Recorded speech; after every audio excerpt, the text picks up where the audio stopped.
And we just started agency Thursday, and that's where we are all week and some into next week. So agency is a pretty big topic. Guys, I need you to understand, you're not going to leave this call today as an agency expert. It just doesn't work that way. How you wrap your brain around agency is you expose yourself to it over and over and over and over and over again. Also understand that we're not teaching you everything there is to know about agency. We're just introducing you to the main points of it. Remember when we first met, we talked about post-licensing. You guys have to do post-licensing classes once you get your license. And the post-licensing classes are broken down into 3 topics. And one of the topics is brokerage relationships and responsibilities, which is just a fancy way of saying agency. So when you leave pre-licensing and you get your license, you got another 30 hours of agency. You're going to see agency pop up in your training in your firms. You're going to see agency pop up in continuing education. So again, this is just the beginning of agency. The other topics for post-licensing, by the way, there's a contracts and closings, which is pretty much units 9 and 10. What have I been babbling on about units 7, 8, 9, and 10? So not only are those heavily tested, but those are 2 of the topics in post-licensing. So 9 and 10, and also 21 when we get to go to closing. And then the third topic is real estate law and rule, which we're just starting to introduce you guys to that. So we'll get more into that today. Again, just scratching surfaces. So let's look at our books. Let's see where we left off. We started agency on page 134, just kind of the introduction to agency. Kind of gave us a brief history lesson on page 135, help us better understand how we got to this point, how we got to where we are today. So we had the Adena lawsuit. And then over on 136 and 137, we introduce you guys to the law of agency. And I do think it's important that we realize that the law of agency is not just one law. The law of agency is comprised of several different sources. So you have the common law of agency, which dates back to the day that we had a king and the duties and expectations that we were to provide to that king. From that, over the years, we have built on to the law of agency through contract, court law, court ruling, if you will. So if we have a court case, there might be something that come out, maybe the state Supreme Court, maybe the federal Supreme Court, but something that come out that could change the way that we do agency. And then on top of that, you throw license law, North Carolina general statute, license law, and real estate commission rule. So kind of those 4 sources together is where we are today with the law of agency. We went over some definitions on page 137. You need to know those words. We're going to be spending more time on those words today, further in depth, further understanding.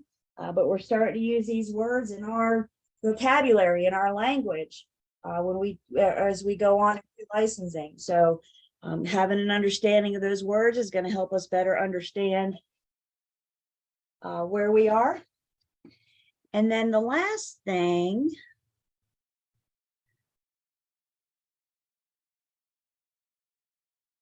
perfect, sounds good, Sherry.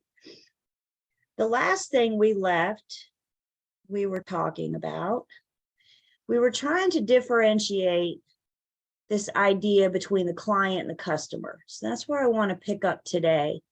And we're going to spend some time today talking about there's certain duties that I owe my client. There's certain duties that I owe my customer. I can't treat them the same because they're not. So again, just to understand some of the verbiage, what we said last week, the client, also known as the principal, client and principal are used interchangeably. The client is represented by my firm. Please remember, the agency relationships are with the firm, not the individual agent. So the client is represented by the firm. They became the client because they hired the firm. How did they hire the firm? By the use of an agency agreement. That's kind of where we're heading. The direction we're pointing to in Unit 8 is to get further into our agency agreements. but you become a client because you hire a firm via the use of an agency agreement. Everybody else is a customer. We can take the whole market and we can divide people into two categories. You either hire me or you don't. You either hire my firm or you don't. And maybe it's your customer. We're going to look at some examples in just a second, but maybe that customer is represented by another firm. So they have representation, but it's not by you. So we're going to talk more about that.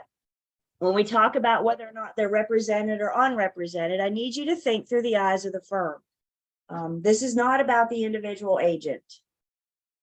The principal hires the firm. And then with this client-customer relationship, good morning, where we left, the last thing we said was this idea of our plane. You as the agent or the firm are the pilot of the plane. You're the one flying this plane. We put our clients in first class. They get first class service. Why? Because they hired us. They deserve that first class service. They entered into a legally binding contract with the firm. The customers don't just get tossed off to the side, though. We're still going to assist the customer through the transaction. In a lot of cases, assisting the customer through the transaction is what's best for my client. And as we talk about duties that we owe our clients in a second, it's all about what's best for them. So if it's helping an unrepresented person get through the transaction, if that's what's best for them, then that's what we do. So our clients are in first class, our customers are in coach, you are the pilot of the plane. And I think we all agree. Our job is to get everybody in our plane from point A to point B. We're all going to get there at the same time. We're all going to get there safely. That's our job. The difference is the level of service that they receive in between. So this is where we left on Thursday. And I kind of want to build on this a little bit more and help us understand this better. So let's break this down. Let's say you represent the seller. The seller hires your firm. That makes the seller your client. That would make the buyer your customer. So in that scenario, this first scenario, your client is your seller. They get client level service. Your customer is your buyer. We could also have a scenario where we represent the buyer, meaning the buyer hires the firm to help them through the transaction. And the seller does not. So the seller would be our customer. Maybe another firm listed this property for sale. Maybe it's a for sale by owner. Doesn't matter if the seller's represented or not. What we care about is they're not represented by us. So scenarios, and again, we're just introducing you guys to this. So we're talking more and more about this, just trying to give you some examples. So it could be that only one party hires the firm, in which case the other party is the customer. This week, we're going to get into a discussion if both buyer and seller hire the firm. Buyer and seller are clients, which means nobody's the customer, which means everybody's in first class. If both buyer and seller hire the firm, that's something called dual agency, which we will talk about. And then you may have a case where we don't represent either. Both parties are the customer. Remember, this is back on page 137. This is that facilitator broker or the transactional broker. And in North Carolina, that non-agency relationship is not allowed. We cannot have a non-agency relationship. Again, if we hear the word transactional broker, it's not an agency relationship, it's a transaction. That's what the key is there. So if nobody in the transaction is hired, may that be by you or anybody else, your firm or any others, that's that transactional broker, and it's not allowed. So again, just easing us in to this agency discussion.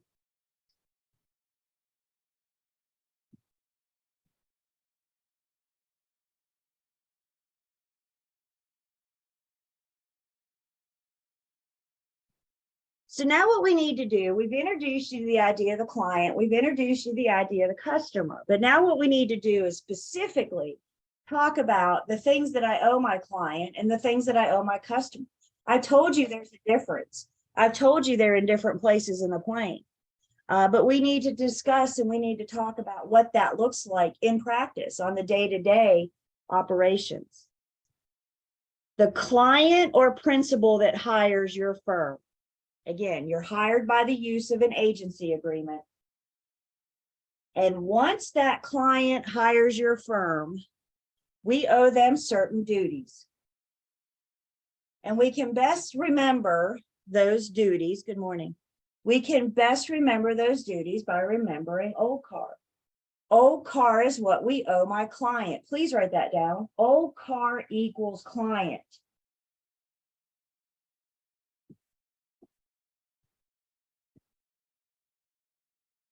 So we're going to take these duties that we owe our client. Of course, we're going to break these down and discuss these so we have an understanding. So I know how to proceed. I know how to treat somebody in the transaction once they agree to hire me. So OCAR equals client. And if we were to break these down, the O in OCAR is obedience. We are to be obedient to our clients' lawful instructions. Please note the word lawful. Even though they hire me, they still can't make me break the laws. By laws, I'm referring to, police powers, laws. Nobody can make me commit a crime. But also by their lawful instructions, they cannot make me violate license, law, and commission rule. I still have to follow that license, law, and commission rule to appease the North Carolina Real Estate Commission, and so I can keep my license. Again, we're going to talk a little bit more about disciplinary action in this unit. There's a lot to talk about in this unit, so I appreciate you guys bearing with me.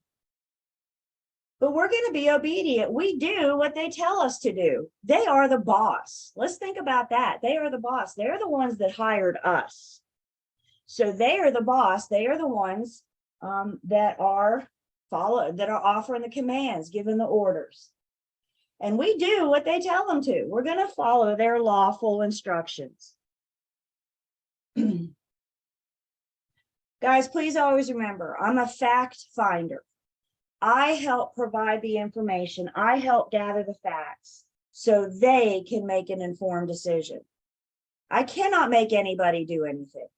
I cannot.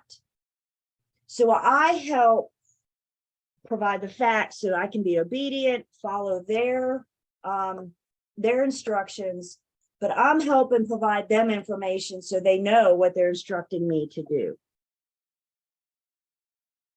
Some of this is being familiar with license, law, and commission rules. Some of this is just being familiar with the market. You know what's going on in the market, and you can best advise your clients based on the market. I think I've asked this before, but has anybody tried to buy or sell a house in the last couple of years? It's been very interesting out there. And a lot of those offers that have been made based on the market. What are the current market conditions? So we can help our principals make informed decisions by providing them with those facts, by providing them with the information.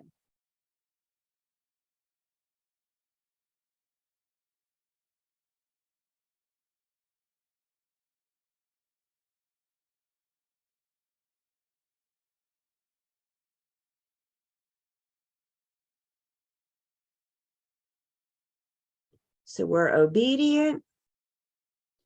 We're going to follow our client's lawful instructions. We are also loyal. We owe them loyalty. That's the L in OCAR.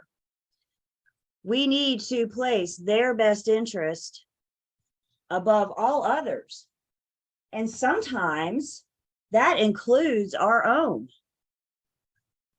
When it comes to loyalty, we need to be sensitive to conflicts of interest. Now, we're going to talk more about this, but any kind of conflict of interest, anything that would put myself, I come into this transaction with more knowledge about how real estate works. I come into this transaction with license, law, and commission rule.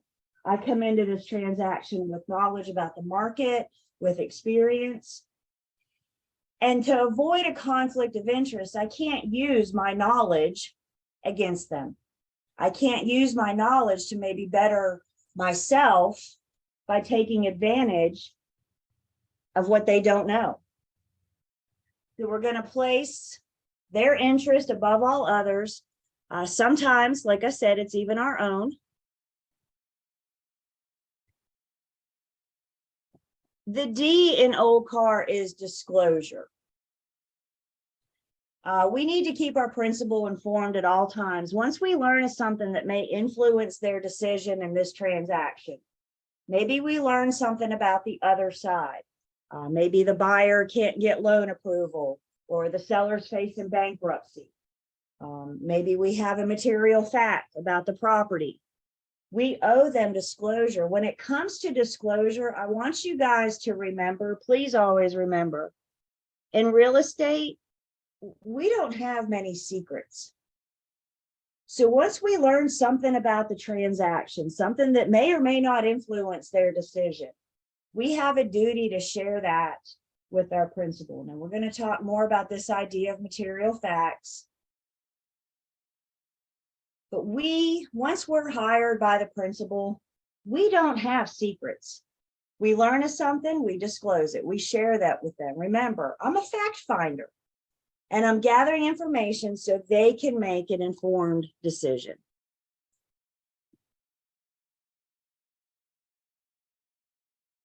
Now let's take this disclosure and let's break this down a little bit further. Disclosure in general, I need to keep everybody informed. But it may also depend specifically on if you're talking to a seller client or a buyer client. So if we're talking to a seller disclosure, I have a duty. Commission rule says I have a duty to present all offers to my seller. Every single one of them. But what if it's a low ball offer? What if it's so low it's just going to make my seller mad? Do I have to present that to them? You better believe I do, because what offers do I present?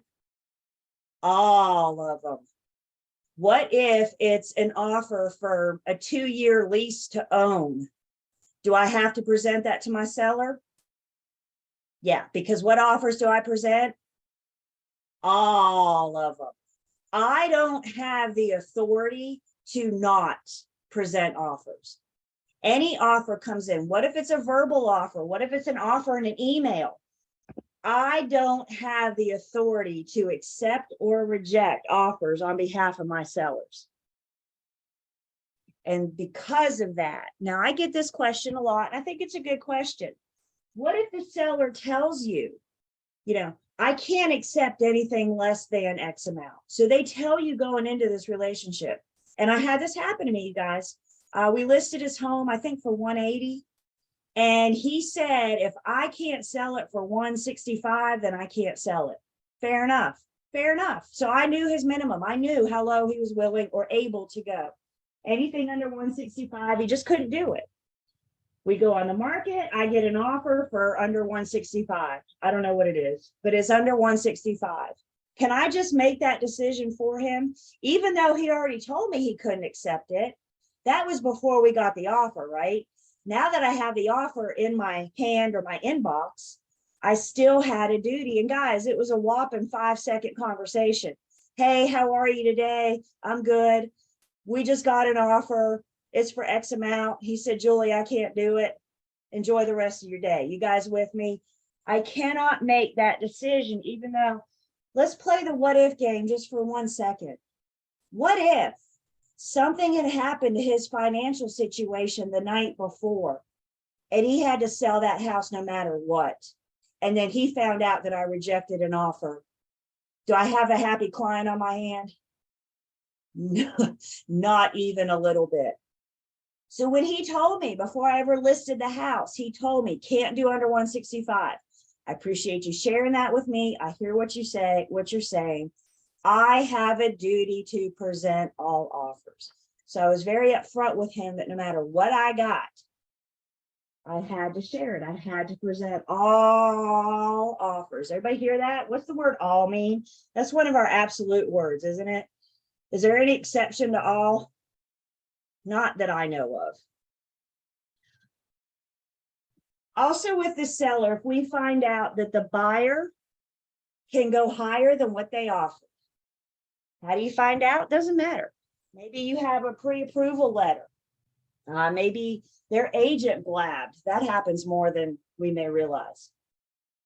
Once we find out that the buyer can complete the transaction for higher than they offer, I have a duty to share that with my seller. Now, what they do with that, that's on them. Maybe they want to counter offer and raise the offer price, now knowing what they know. Maybe they want to take, they're happy with the original offer. I'm not making decisions. I'm presenting the information for them to make an informed decision. So how they respond to that offer. Also to our seller client, if we learn about the buyer wanting to purchase the property for a profit, we need to share that with our seller. Again, I think the $1 million question is, how do we learn? How do we learn? Doesn't matter. Doesn't matter how you find this information out. The fact is you found it out. You found out that the buyer's plan is to buy this home, sit on it for 6 months, let the value go up, and then turn around and sell it for a profit. I need to share that with my seller. Isn't that information that they need when they're considering not whether to sell or not? Isn't that something that they should be able to know, should be able to have information they should work with? So the buyer's intention to sell for a profit. I think a zoning amendment is a good example of that. Maybe there's a zoning amendment on the table, and if passed, it could increase the values in the neighborhood. And for some reason, the seller doesn't know about that, but the buyer does. Once we learn about that, we have to share that with our seller. We also talk about disclosure specifically when we're working with buyers, buyer clients. We're going to help our buyer find known deficiencies about the property. How are we going to help them find it? We're going to walk in the front door. We're going to walk around the property and we're going to look. And anything that doesn't look normal, we're going to say, hey, look at that. We're going to disclose. We're going to point things out. We're going to help them see things that they don't see. Once we get under contract, we're going to encourage our buyer to have a home inspection. Home inspections generally are not required. Some lenders may require it, but for the most part, home inspections are not required. And we're going to talk about home inspections in that process. But for right now, let's just understand that the home inspector's job is to go through the home and find problems. And so once they go through the home and find problems, now we have a whole report about deficiencies, about things that are wrong with the property. By the way, let me get this out here. You guys, I got something to tell you guys on. Everybody brace yourself. Is everybody ready? There is no such thing as a perfect home. What? All homes have problems, all of them. People built them, yes? People make mistakes, yes? Does anybody make mistakes? Yeah. And unfortunately, that includes the people that are building our homes. So there is no such thing as a perfect home. Everything has a deficiency. And once we see it, once we hear it, once we learn about it, we have a duty to share that with our buyer. Anything that may adversely affect the property's value. Again, there's a zoning amendment on the table, and maybe this time, instead of if it passes, the outcome is value going up. Maybe this time, if it passes, the value could come down. That could be something that could affect their decision. Again, please hear me when I say this about disclosures. We have no secrets. We have no secrets when we're talking to our buyers or sellers. So the old, we had obedience, loyalty, and disclosure. In CAR, we have confidentiality. Once you hire me, I keep your secrets. Once you hire me, I'm not going to share with the other side certain information without my client's written permission. Sometimes they may want you to disclose something. It may affect or impact the other side, and they may want you to disclose that information. Again, you guys, they're the boss. Aren't I obedient? Aren't I loyal? Don't I follow their lawful instructions? So if they want me to share something with the other side, sure, send me an email, give them permission. For example, I had sellers a couple years ago, and they first went for sale by owner. And they were for sale by owner 5-6 months before they got frustrated, realized it wasn't working out for them, so they called me. I got their home listed. This was not the market that we just got out of where homes were flying off the shelves. This was prior to that market. So we were on the market for a couple weeks, officially with me. And she called me frustrated, frazzled. Julie, I don't know what we're going to do. And I thought, gosh, we've only been at this for 2 weeks. What's up with this woman? And then I thought, you know what? I've been at it for 2 weeks. She's been at it for 5+ months. Her and I were in a different state of mind, weren't we? Her and I were in 2 different places. And she said, can't you just go into the public remarks and the multiple listing services and put super highly motivated seller? And I said, well, no, I'm not going to put that because that just screams desperation, doesn't it? But I did say I would put motivation seller. Now let's talk that through. Aren't all sellers motivated? They're all motivated to sell. That's why they got a for sale sign in the front yard. Yes. But when you advertise to the public that this is in fact a motivated seller, what does that tell buyers? Tells us bring something right under asking price. Bring us something. We'll work with it. Just bring me something. What if I would have put super highly motivated seller? Now we're telling buyers to bring us crap, right? So I said, no, we're not going to do that, but we are going to do motivated sellers. And then I said, once you send me an email giving me permission, I will go into MLS and put the motivated seller. But I couldn't disclose that information without her permission because that could affect her negotiation power when an offer did come in. So I requested an email. She sent it while I was on the phone with her. I went in and added motivated sellers. And yes, we did get that one sold. Just needed a little bit more time in that market. When it comes to confidentiality, here it is. We tell our client everything about the customer. We tell our customer nothing about the client. I tell my client everything I learn about my customer. Guess what I tell my customer about my client? Nothing, unless I have their written permission.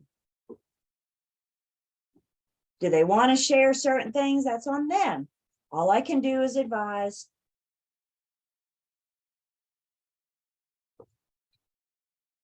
So confidentiality, we're going to keep our clients' secrets.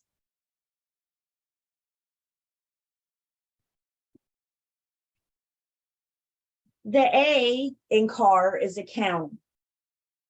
We need to account for all funds, all monies as part of this transaction.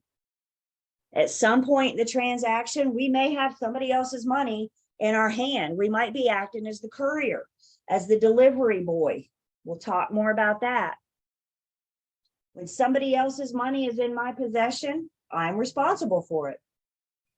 My advice to you is to get it from point A to point B, get that responsibility off of you. When we get to Unit 21, we're going to look at settlement statements and helping our buyers and sellers make sure that their final numbers are right, that the seller is getting the right amount, that the buyer is bringing the right amount. That's part of the accounting. That's part of that duty that we owe specifically our clients, is to make sure that their end figures are accurate. Also under accounting is maintaining accurate records. We got to keep, first off, what do we document? I don't remember. What do we document? I can see your mouths. Everything. And we have a duty to maintain, to keep all records for 3 years. That's part of commission rule. Please write that down. We have to keep all records as part of this transaction for 3 years. When the transaction is over, when it's finalized, maybe you get it to closing, maybe you don't. But when the transaction is over, that's when our 3-year clock starts. And we got to keep everything, you guys. This is not just transactional related documents. This isn't just the agency agreement and the contract, that kind of thing, the paperwork, if you will.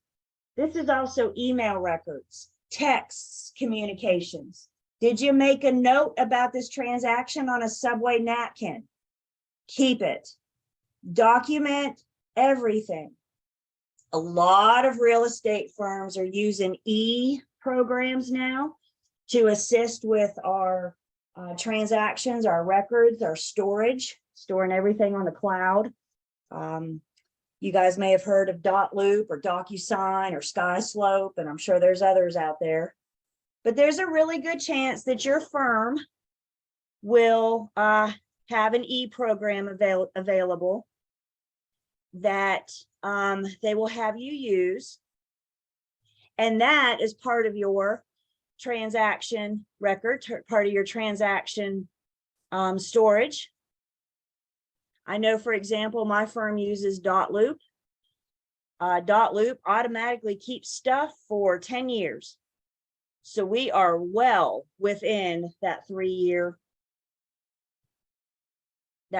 rule.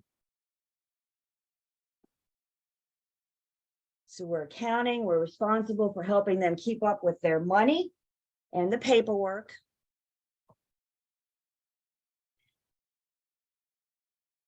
And then the R in OCAR is reasonable skill, care, and diligence.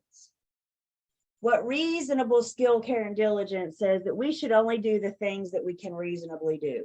With reasonable skill, care, and diligence, just because you can does not always mean that you should. And that's what reasonable skill, care, and diligence says. You guys remember last week, and we were talking about your license being good for any property located in the state of North Carolina. You could work from, what's that, from Manteo to Murphy, right? From one tip of the state to the other. You can work the entire state of North Carolina. But just because you can do that, does that mean that you should? Well, I can't really answer that question for you. Reasonable skill, care, and diligence says if you're going to take on the entire state, then you need to learn the market in the entire state. You need to be familiar with all the zonings and the market conditions and the rules and the schools and the highways and everything going on in the state of North Carolina. That's up to you to decide if you can reasonably take on the state or if you want to take on a section like the Triad or Forsyth County, for example. So reasonable skill, care, and diligence. Again, I think the best example of this was the one we gave last week. I had some of you getting on the interstate where the speed limit clearly says 65. And I had a lot of you going more than 65 miles per hour. Does that make it okay because you can? Does that make it okay because you?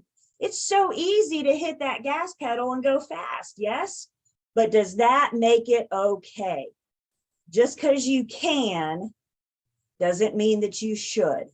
And that's what reasonable skill, care, and diligence says.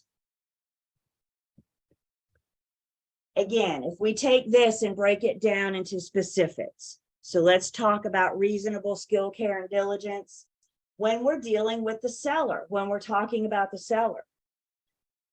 At some point in your listing presentation, which we will talk about listing presentations. And at some point in your listing presentation, the seller is going to look at you and say, what should we list my house for? Do you think reasonable skill, care, and diligence says I'm just going to open my mouth and blurt a number out? I think we should list it for this. Do you think that's reasonable skill, care, and diligence? Or do you think we're going to do some research? Do you think we're going to pull some comps? Do you think we're going to look at some numbers and we're going to have an educated response? What do you guys think? Blurt number out or educated response? Yeah, we want the educated response, right? So reasonable skill, care, and diligence says that before we answer that question, we're going to do some research. We're going to help our sellers come to a fair and reasonable asking price. We're going to talk about pulling comps and looking at what's known as CMAs and how we can answer that question for the seller. We're getting all into that in Unit 17. Reasonable skill, care, and diligence to the seller. Anything about the buyer that would aid in the seller in making a decision. Again, you guys, when it comes to sharing with our clients, we have no secrets. How we advertise the property. I know you put it in MLS and it goes to thousands, and I'm not kidding when I say that. You put a property in MLS and the multiple listing services, and they have a feed from the MLS that sends that listing out to thousands of websites. What's your favorite place to look for homes for sale? Is it Zillow? Is it Realtor.com? Is it a company's website like AlanTate.com, for example, Trulia? All of that comes from the MLS. So that's the easy part. Getting it in the internet, please, that takes nothing. What else are you going to do to advertise and market this property? What else are you going to do to help the seller sell? Are you going to do print media? Are you going to hand out flyers? How else are you going to do an open house? So how we advertise the property falls under that reasonable skill, care, and diligence. And then we're going to help our seller translate the terms of the offer. When a buyer makes an offer and we get that offer in our hand, don't just send that to the seller and say, look this over and let me know what you want to do. How is that practicing reasonable skill, care, and diligence? I'm telling you guys right now, our offer to purchase and contract is currently 16 pages. It's a legally binding contract. There's a lot of words in there, verbiage in there that the average consumer doesn't know because they didn't study the forms. They're not familiar with the forms.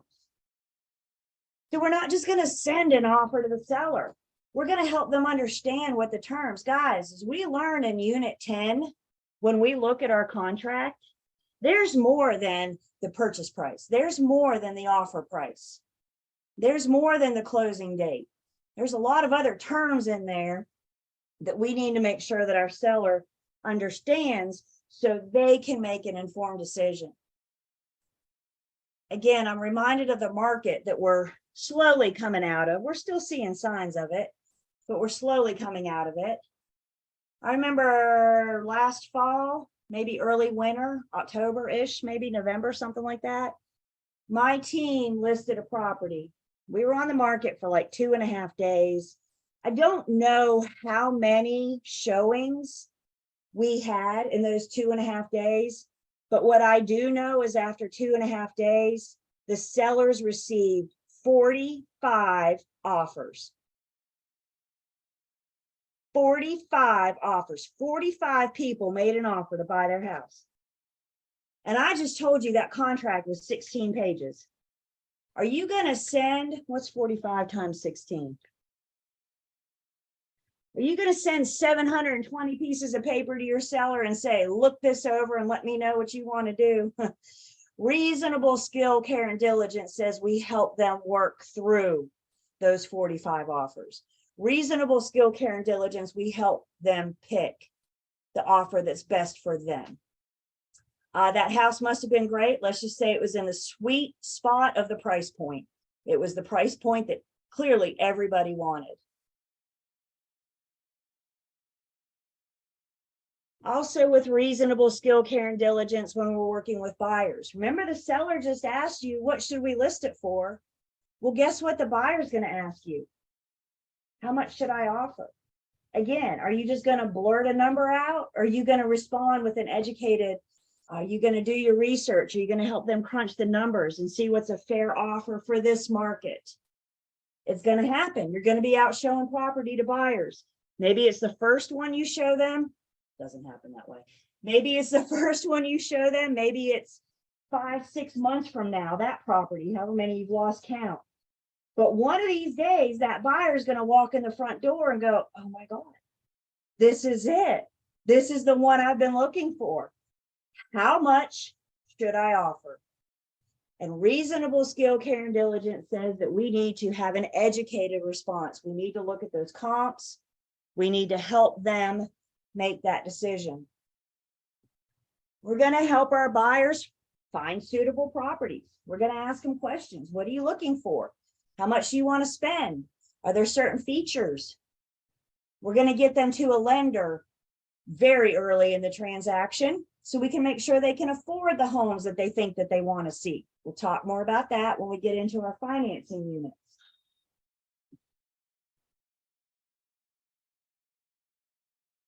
I always have buyers when we start, especially first-time home buyers, because they're inexperienced with buying a house. Obviously, they're first-time home buyers.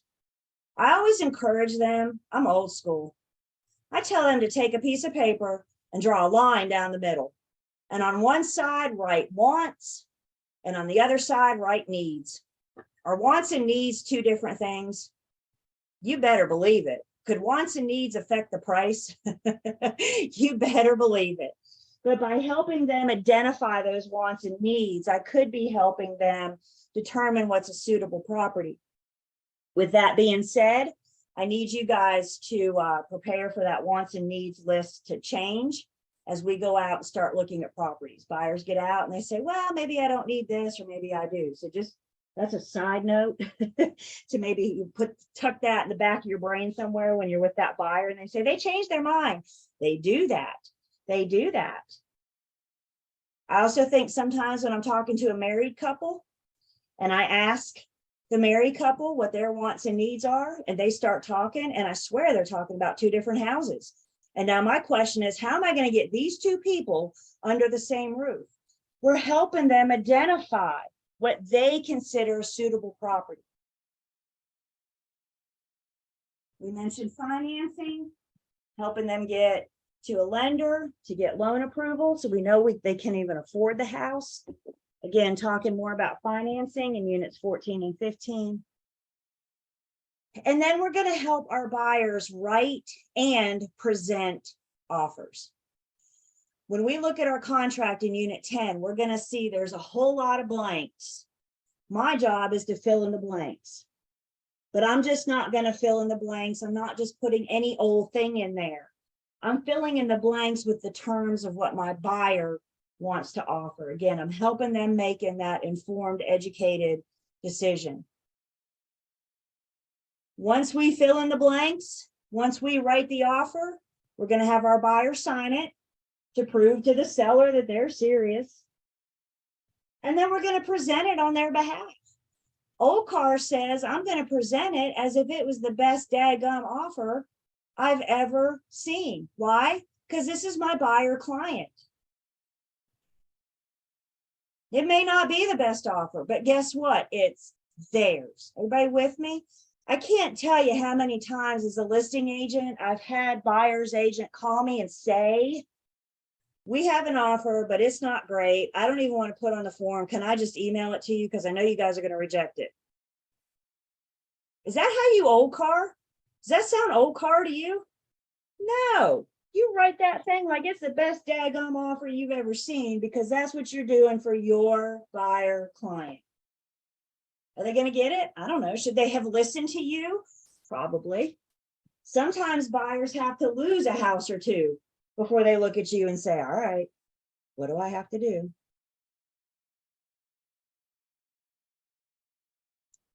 So there's reasonable skill, care, and diligence that we owe to the seller. There's reasonable skill, care, and diligence that we owe to the buyer. And then there's reasonable skill, care, and diligence that we owe to both. And this takes us back to being the experts of our market. We know what's going on. We know what's going on with current zoning, NCDOT. We know what's going on, any school board decisions to redraw the line. We are the experts of our market. Consider this. Houses come and go. Properties come and go. It's the market that we're working. And it's the properties that we're selling within that market. So reasonable skill, care, and diligence says we know what's going on in our market because that's what we're selling. I'm in MLS at least once a day, if not more. I know when new listings come on the market. I know when they go under contract. I watch the trends. I see the numbers go up, the numbers go down. In addition to that, I watch the news every once in a while. I pick a newspaper up every once in a while. I'm familiar what's going on with my area. I pay attention to those zoning signs. Have you guys been seeing those zoning signs now that I have you out there looking for them? Are you seeing them now? Yes, you drove by it last week and you went, oh, there's that zoning sign she was talking about. Those are the things that we're paying attention to. Failure to provide reasonable skill, care, and diligence means that you could be guilty of negligence or misconduct. You could be liable to your principal for any damages. Your principal can take you to a court of law and sue you. If your actions or inactions cost them money, then they can take you to court and sue you. Are they going to win? I have no idea. I'm not a judge. We could be liable. We may lose our compensation. If we cost them money, then why in the world do we get to make any money? Doesn't that kind of make sense? Again, that comes from a court of law. Could also be a violation. LL and CR is license law and commission rule. LL and CR is license law and commission rule. We're just starting to introduce you guys to this. We'll talk a little bit more about it in Unit 7. The Real Estate Commission can't fine you.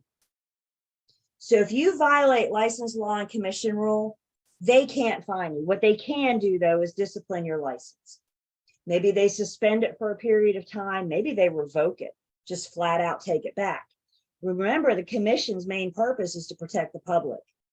So how they discipline your license, bottom line, it comes down to how badly did you harm their public. So if you do get fined, if you do get sued, if you do lose your commission, that comes from the court. If you lose your license or you have your license suspended, that's the Real Estate Commission. So let's look at an example real quick. Colin has been hired as a buyer's agent. He gets a request from his buyer to see a property that is 200 miles outside of his geographical area that he normally works.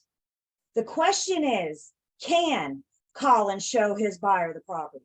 Can Colin do it? We're assuming it's in North Carolina. Can Colin do it? Yeah, absolutely. His license says that he can. Now, the next question is, should Colin do it? And honestly, I can't answer that because I'm not Colin. Is Colin willing to drive 200 miles one way for one showing? If the buyer likes that showing and we go under contract, is Colin willing to go back for the home inspection and to do this and to do that? If Colin is willing to learn this market and do the work, yeah, he can.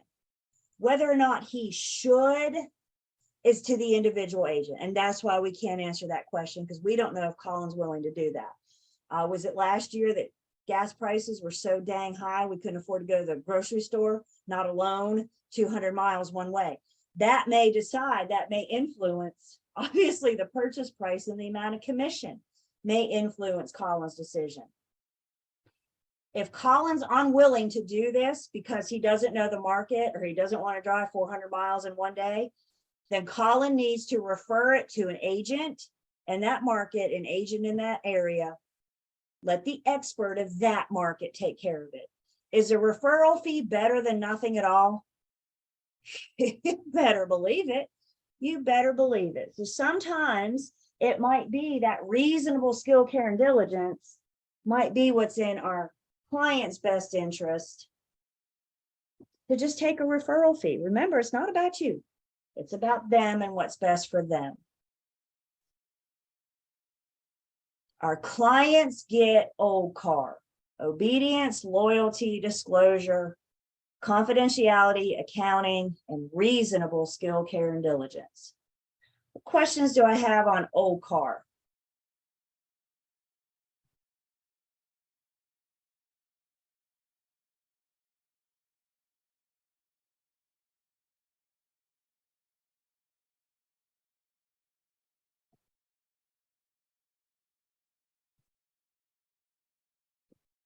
How are we doing? So far, so good?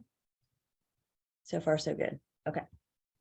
Coffee cup's empty. So let's go take a break. We come back. We're going to talk about the duties that we owe our customers.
back.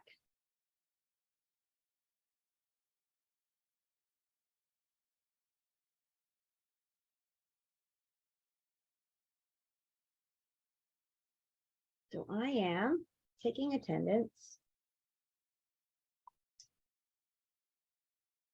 And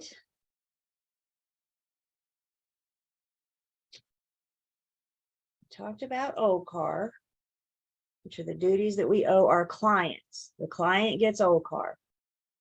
Again, they become our client because they hire the firm. How they hire the firm is by the use of an agency agreement. Agency agreements coming in Unit 8. So again, bear with me. So if the client's getting first-class service of OCAR, what does the customer get? Well, they don't get as much, right? We've already decided they're back in coach. They're not getting as much. They're still on our plane. Customers get honesty and fairness. Guys, I never have a golden ticket to lie to anybody. I can't keep secrets and I can't lie. They keep all the fun out of this for us, don't they? So we always owe that customer honesty and fairness. We owe everybody the disclosure of material facts. And I know we haven't talked about material facts yet. We're getting there very soon. But we owe everybody the disclosure of material facts. And I think this is one of the harder things for us to wrap our brains around, is that we're going to disclose material facts to customers. Once we learn about an issue of the property, I have to disclose it to my customer. Once we know a material fact, we've got to disclose that to our clients and our customers. So the client gets OCAR, the customer gets honesty, fairness, and the disclosure material fact. Part of where this may come into play, I mean, it might just be having a conversation. Thank you. It might just be having a conversation in person, or maybe on the email, text, whatever. But where this also, honesty and fairness also comes into play, is our advertising. We need to be sure that when we advertise a property for sale, that we're not over exaggerating the features to a point that it's a lie. Have you guys ever looked at property descriptions? Have you been online and you looked at property description, you read those remarks? We like to use a lot of fancy words and adjectives to help the consumer paint a picture of the property, right? Yeah, we can put pictures in, but we also like to use a lot of $5 words to try to help paint that picture as well. And I think when it comes to our advertising, that's one of the places that we could all do a little bit better. And again, making sure that that isn't crossing the fine line from using fancy words to a flat out lie. With our advertising, there's something called puffing. Puffing is just your opinion. Maybe it's an exaggerated opinion, but it's still your opinion. Puffing is okay. You can put in your opinion. You can say, this is the best dang house on the street. That's your opinion. Somebody else may think there's a better house on the street. You can put in your opinion, but just be careful that you don't cross that line into misrepresentation or just flat out lying about the property. Let's say, for example, you are going to list, this is down at the beach. You guys see the ocean and the sand. And let's say you're getting ready to list this property right here. Across the street, can you guys see this? Across the street from this property is a nice vacant lot. Could somebody build there later? Possibly, I don't know. It would be one thing to say ocean view. It would be another thing to say best view of the ocean. Everybody with me? Careful how you advertise that, because as soon as somebody builds a property, you no longer have the ocean view. You never have that. And that could be the difference in an exaggerated opinion, an exaggerated statement versus the actual truth. You can say near the ocean, you can say, I can see the ocean from the front porch, but just be careful that you don't see it say, you know, best ocean view on the strip, because as soon as you say that, somebody's going to come and build. That's just the way it goes. That's just the way it goes. So puffing, just be aware of your advertising. I would like you guys, I'm going to put a question up on this on the screen next. It's A, B, C, or D. So first off, you guys get your chats ready. And I need to hear from everybody. On the first day of class, we talked about class participation and how I can give you credit. Most of us are really good about staying on camera, and I appreciate that. But I need to sometimes check in and verify that we're all paying attention. So when I put a question on the screen, I need to hear from everybody. A, B, C, or D. Is everybody ready? Is everybody with me? Do you hear what I'm saying? Prove to me you're sitting here by telling me in a private chat, A, B, C, or D.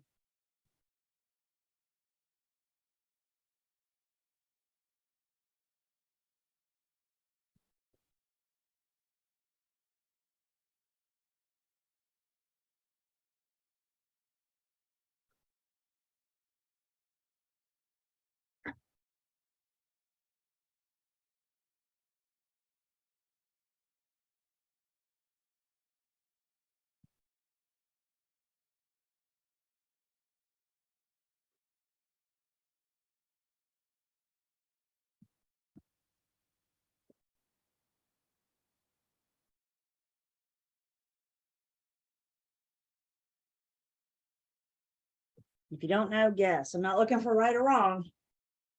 I'm just looking for you.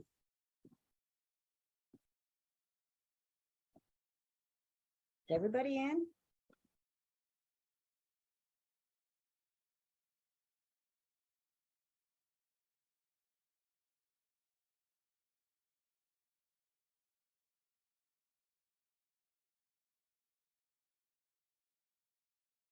You second guess yourself, didn't you? More often than not, your first instinct is right. Have you guys done enough practice questions yet that you change your right answer to wrong? Has anybody else done that? I know I'm not the only one. Have you done it? Stop it. Stop it. You're not changing an answer unless you're like 5,000% sure that you're wrong. Stop second guessing yourself. Okay, so first, when we see a question, we're going to read it. All of the following are fiduciary obligations except, well, hang on, wait a second, Julie. What's this word fiduciary? We defined that last week. The fiduciary is a relationship of trust. Fiduciary, that relationship of trust, that's right. That's the big picture of what we owe our clients, our principals. Our principals should trust that I have their best interest. So when we talk about fiduciary obligations, we're talking about our client. And when we're talking about our client, we're talking about OCAR. We said obedience, loyalty, disclosure, confidentiality, accounting, reasonable skill, care, and diligence. The one we did not say is compensation. Once again, it's not about you. It's about your client. It's about your principal. And that's that fiduciary relationship. I will get you paid. I promise you, if you do your job and you treat that principal and client the way you should, and you properly get them through the transaction, I'll get you paid. But that's a side note, you guys, because this isn't about you. Remember, this is a people industry. So the fiduciary is the client gets OCAR, compensation. At first, when we're creating these agency relationships, compensation is the furthest thing from our mind. Questions on this? Do you have questions on the question?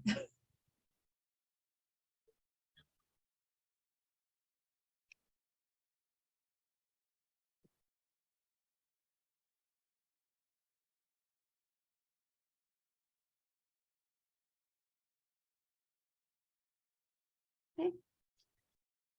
So flip over page 142, and we're getting ready to start talking about, I mean, we've been dancing all around material facts. But now we're going to specifically get into material facts. And before we get into the specifics, the broad definition of a material fact, the broad definition is something that someone would find relevant when making a decision. Well, gee, that's not really helpful, is it? What the heck does that even mean? Could I find something relevant that you don't?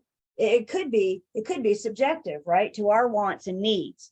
So the broad definition of material facts does not help us at all. So what the Real Estate Commission has done is they've taken that broad definition and they've broken it down and they've given us specifics. And at the top of page 143, we can see specifically material facts or facts about the property itself. Are there electrical issues? Are there plumbing issues? Does the roof leak? Does the basement flood? Are there structural problems? Is there termite damage? Any physical characteristics about the property itself is considered a material fact that we have to disclose to both client and customer. Hands down, listing agents and sellers, this is probably our biggest disagreement. Remember caveat emptor? Caveat emptor says what? Buyer beware. The seller can hide behind caveat emptor, which means the seller doesn't have to disclose anything. License law and commission rule says that we have to disclose facts about the property itself. So when your seller looks at you and says, the basement floods every spring, shh, don't tell anybody. That's one of those, I'm obedient, I'm loyal within their lawful instructions. They can't make me keep my mouth shut about material facts. Is everybody with me? So when the seller says the basement floods every spring and we have to have professionals come in and clear it out, shh, don't tell anybody. How can we avoid, how can we alleviate this conflict? Because we have conversations with sellers up front before we ever see the basement. We have these conversations with sellers up front before we go through and look at the property. We'll talk about your listing appointment. We're getting there. But the way to help alleviate this conflict, which again, I'm acknowledging it. I've been there and done that. Sellers and agents, it's a tie for the #1 conflict. And it's either between disclosing material facts about the property itself, issues, defects, things that are wrong with the property itself. It's probably a close tie with our commission. They usually don't want to pay us as much as what we want. So there's another conflict there. We'll get through that as well. So any facts about the property itself, despite the fact that the seller doesn't have to disclose. Again, we follow their lawful instructions. And the governing body that holds your license says that we have to disclose that the basement floods every spring. So do you disclose it? Yeah, we disclose to client and customer. A material fact is also one relating directly to the property. There's that proposed zoning amendment. Is NCDOT planning a highway or a road project? Are they going to widen the road? Are they going to put a belt loop in the vicinity within the next 20 years? Anything relating to the property is considering a material facts that we have to disclose. This third one is probably the hardest one for us to get because we just spent time talking about confidentiality and we keep our principal secrets to ourselves, except any fact relating directly to the ability of your principal to complete the transaction. This is like the exception to the confidentiality. And usually what this third one revolves around is money, financing. Let's say, for example, we're under contract and we find out that your buyer can't get loan approval. We may have a pre-approval letter, which means nothing at the end of the day, by the way. Again, we'll talk about that. Pre-approval letter only gets us so far. Now that we're under contract, we're going through the approval process. Again, talking all about that in units 14 and 15. But we're under contract and we learn that they're not going to get loan approval. And your buyer looks at you and says, God, that's really embarrassing. I'd appreciate you not share that with the seller. If your buyer can't get loan approval, doesn't that impact the seller? doesn't that affect the seller? Because they can't sell if the buyer can't buy. Even though we owe that buyer confidentiality, it negatively affected their ability to complete the transaction. And that's something that we have to disclose. We've got to call that seller and say, loan was denied. Maybe we're going to call another lender. Maybe we can talk to somebody else and work this thing out. But this loan has been denied. What about the other side of that? We're under contract and the seller goes into foreclosure or starts facing bankruptcy. Could that impact the seller's ability to sell? I mean, if the bank takes the property for foreclosure, it's no longer the seller's to sell, and they can't sell what's not theirs. So if we learn at any point in the transaction that your principal can't complete it, again, mostly this revolves around financing, but there could be others. I think those are the best examples. We have got to disclose that. And then this last one is separated for a reason. This last one is a material fact to me. Now, I don't need to disclose this to everybody in the world, but it's something that my buyer or seller shared with me. It's something that's important to them about this transaction. You may remember my super simple philosophy. If it's important to my buyer, then it's important to me. If it's important to my seller, then it's important to me. And that's what we're saying with this facts to be known as specific importance to a party. Once my buyer shares with me that they have plans to convert the garage into a hair salon, I now have a material fact on my hand to make sure that the buyer's end use can be met. What if they never tell me? What if they don't share that with me? Can I help them? No, I can only do what I know. I can only do what I can know. This is why we ask a lot of questions. This is why we try to dig deep so we can learn these things are specific importance, so we can help them make sure that that end use can be met. Let's see. Yes, ma'am, Christy. So how will we know, like, if we get under contract and then they start foreclosure proceedings somewhere after that? How do we know as far as a time frame if the buyer's still able to sell if they're listed with us? Is there a way we can make sure we're on the up and up with that? Unfortunately, no, unless our sellers share that with us, right? Unless our sellers tell us. So again, I think staying in communication, forming that relationship up front, right? And then staying in communication. Christy, to your point, I had a teammate once show property. Now, we weren't under contract. She was just taking her buyers to see the property. And they rolled up at the house, and on the door was the yellow eviction notice. Oh, no. And my teammate called the listing agent and said, "What's up?" And the listing agent said, "Huh? Excuse me? What?" She was furious, understandably, because her seller happened to not mention that she was losing the property. I don't know how, but somebody took the property. That's why we had that eviction notice on the door. I imagine some people are rather embarrassed about that. Yeah, absolutely. And I totally get that, Christy. But does that impact this transaction? Absolutely.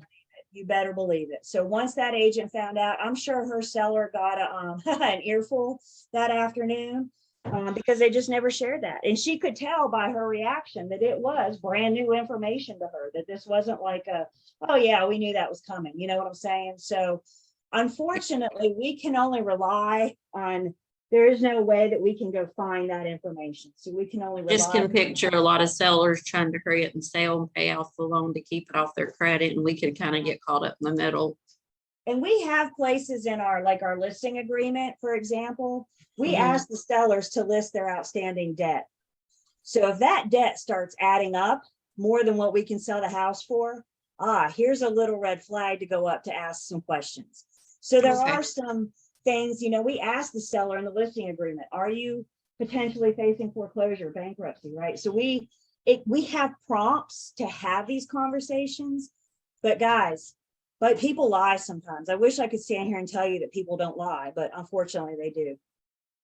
There's a saying in this industry: sellers are liars and buyers are too. So all we can do is just, rely on what we know. Good question. Thank you. Thank Yes, you. ma'am. Annette. You're on mute. You're on mute. My bad. It's a two-part question, from what Christy was saying. Would that not be something that when they do the title search right before closing that they're able to find? And if they didn't, would your title insurance cover that buyer from being liable for anything, as far as after closing? So, and that's a good question, Annette. Thank you. There's a difference in facing foreclosure than actually being in foreclosure. And until the bank takes the property, it's not going to hit the public records, right? So at that point, yes, the closing attorney, but facing foreclosure means I've missed some payments, and the next step, I could be in process of losing my home for failure to pay. But that stuff isn't going to hit. Now, what if we go to closing and then find out that the seller had lost the property and it wasn't theirs to sell? Yeah, title insurance. I mean, there's a lot of other issues, but I don't think that can happen as, often, because, even if they're facing foreclosure and they sell, then they avoided foreclosure. So they're not in foreclosure until the bank actually takes the property, and that's when it's going to hit the public records, and that's what the attorney's going to find when we're under contract. Would that foreclosure run along with the property though? So would the current? No. No, that's going to be a general lien. That's going to follow with the seller. Yep. Okay. Good question. So if it's important to me, it's important to my client. Christy, is that a new hand? No. Okay. All right. I just want to be sure. There's also something when we talk about facts about the property itself, and I know my accent sometimes is kind of hard to hear, so let me just spell it out for you, which is a good word for you guys to write down any word anyway. And I can't spell, so I have to look it up. There's also something called latent defects. Latent. Guys, bottom line, there's no way I could learn every problem about the property itself. I'm just a real estate agent. I'm not a general contractor. I'm not a roofer. I'm not a plumber. I'm not an electrician. I'm not a structural engineer, right? I can only disclose, I can only look at things that I can see. If something is latent, it means that it's hidden. And we can't be responsible for things that we can't see or smell or learn on our own. So for example, maybe if there is lead in the paint, I can't disclose what I don't know. If the seller hasn't had it tested and the buyer doesn't have it tested, I can't disclose that there's lead in the paint. If there's mold under the carpet, maybe we had a pet that piddled on the carpet a lot and it peed down through the pad and it got mold. If you're not smelling it, if you're not seeing it, then I can't disclose it. I think a couple weeks ago, I had faulty electrical behind this wall. If you flip the light switch on and nothing is funny, I can't disclose what I don't know. And that's what we mean by latent. Now, please don't think that you can decide right now that all material facts are latent, because the commission is going to ask some questions. Could you have looked? Could you have smelled? Could you have noticed? And that's the difference between things that are apparent and things that are latent. So we are not responsible for latent. And guys, please always remember to stay in your lane. When I see a water stain on the ceiling, I'm not a roofer. I'm not a plumber. I don't know what caused that water stain. So I'm not launching into this huge, well, the water stain is here because of da-da-da-da-da. Oh, that's not my job. When I say disclose, I mean saying, hey, look, there's a water stain. And now it's going to be on the buyer to learn more about that water stain. Does the buyer want to have a roofer come in? Does the buyer want to have a plumber come in? Does this make sense? My job is to disclose material facts. I think for the most part, we should be able to rely on the seller. But we need to keep our guard up. We need to keep our glasses on And we need to be prepared. We always need to be on the lookout for those little red flags. Let's say, for example, you're at a listing appointment, you and the seller are going through the home, and you're gathering the information to advertise and market their home. And you guys walk in the kitchen, and you look around the kitchen and everything looks normal. And you ask the seller, are all of your kitchen appliances that are going to stay working properly? And the seller says, sure. If I don't have a little red flag to go up, it's not like I'm going to say, well, we'll be the judge of that, and run over there and start turning on all their oven tops and their stove tops and their oven, right? Let me put something in the microwave to see for some. If I have no reason to have a red flag go up and the seller says everything's working just fine, okay, all right. Now, what if you go in that kitchen and you say, do all these appliances work? And the seller says, oh yeah, everything's fine. And you look over and you notice the oven door is hung on by a hinge. It's like cockeyed a little bit. Now, I'm not an oven expert, but I know my oven at home doesn't look like that. That should be a reason for a little red flag for me to go up and ask some questions. Is everybody with me? I don't know what a normal, but I know mine at home. I know what mine at home. The door's on straight, it seals, it connects, keep the heat in so the food can cook. Pretty much what I know about ovens. So if my little red flag goes up, that's when we have to ask questions. That's when we have to investigate. That's when you look at your seller and say, are you sure that oven works? When was the last time you used it? If you had to cook something at 350 for 30 minutes, how long did it actually take you to cook it? You guys with me? We've always got to be on alert for those little red flags. And that's what we're doing by discovering material facts. We're looking for things. I think we gave the example last week. Your buyers are looking for, when they first go into a home or a property, they're seeing how it fits in their family dynamics. They're not looking for cracks on the wall. They're not looking for water stains. They're not looking for baseboards that large dogs have chewed up. They're looking to see, can I see my family doing Friday night game night here? Can I see us hosting Thanksgiving here? That's what they're looking for. And that's why they have us, to help them see the things that they're not. Let's see, are we going to document the conversation? Absolutely, because what do we document? Everything.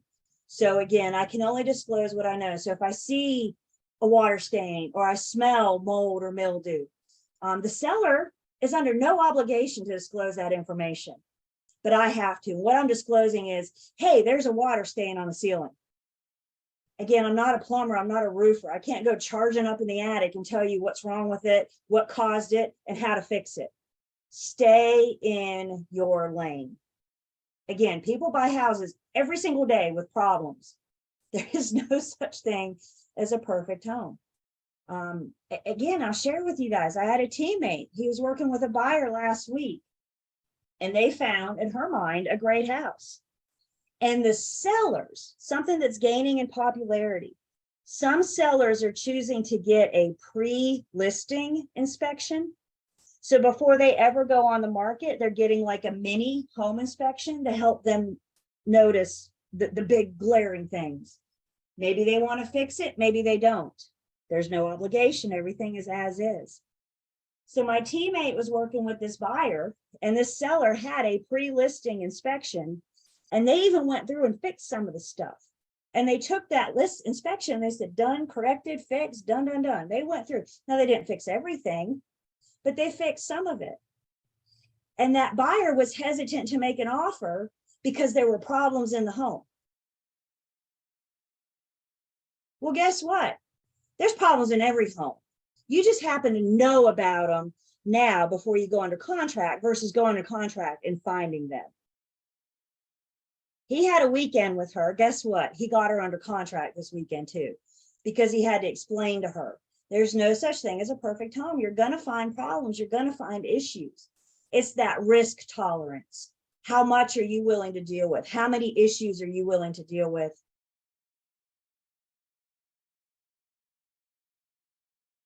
Thank you. That's part of being a homeowner. You know, that's what it's about. You buy a house, you got to put a new roof on it every once in a while. You got to paint it. You may have to get a new HVAC. It's part of it.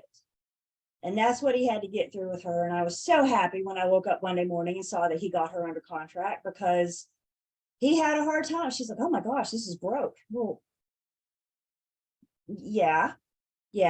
How's your risk tolerance? I want you guys to, there's some things, and I just want to go through this really quickly.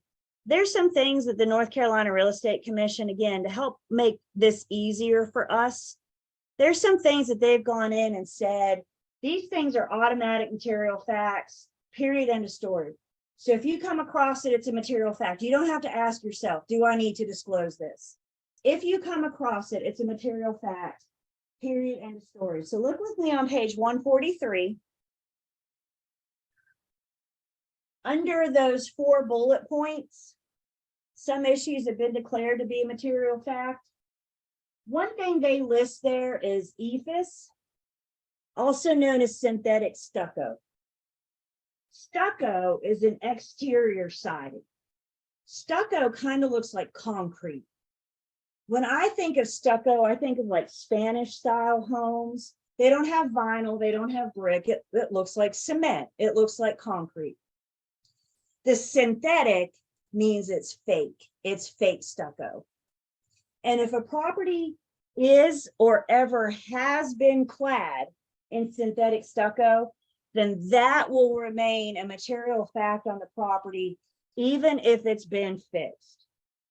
Because if it's fake, there was probably water and moisture that got back there, and that can do some major damage. So even if it's been repaired, the fact that once upon a time ago, there was fake stucco on it, the seller should disclose that. That's a question you can ask when you go to the listing appointment. You see concrete siding, you can ask some questions, little red flag goes up.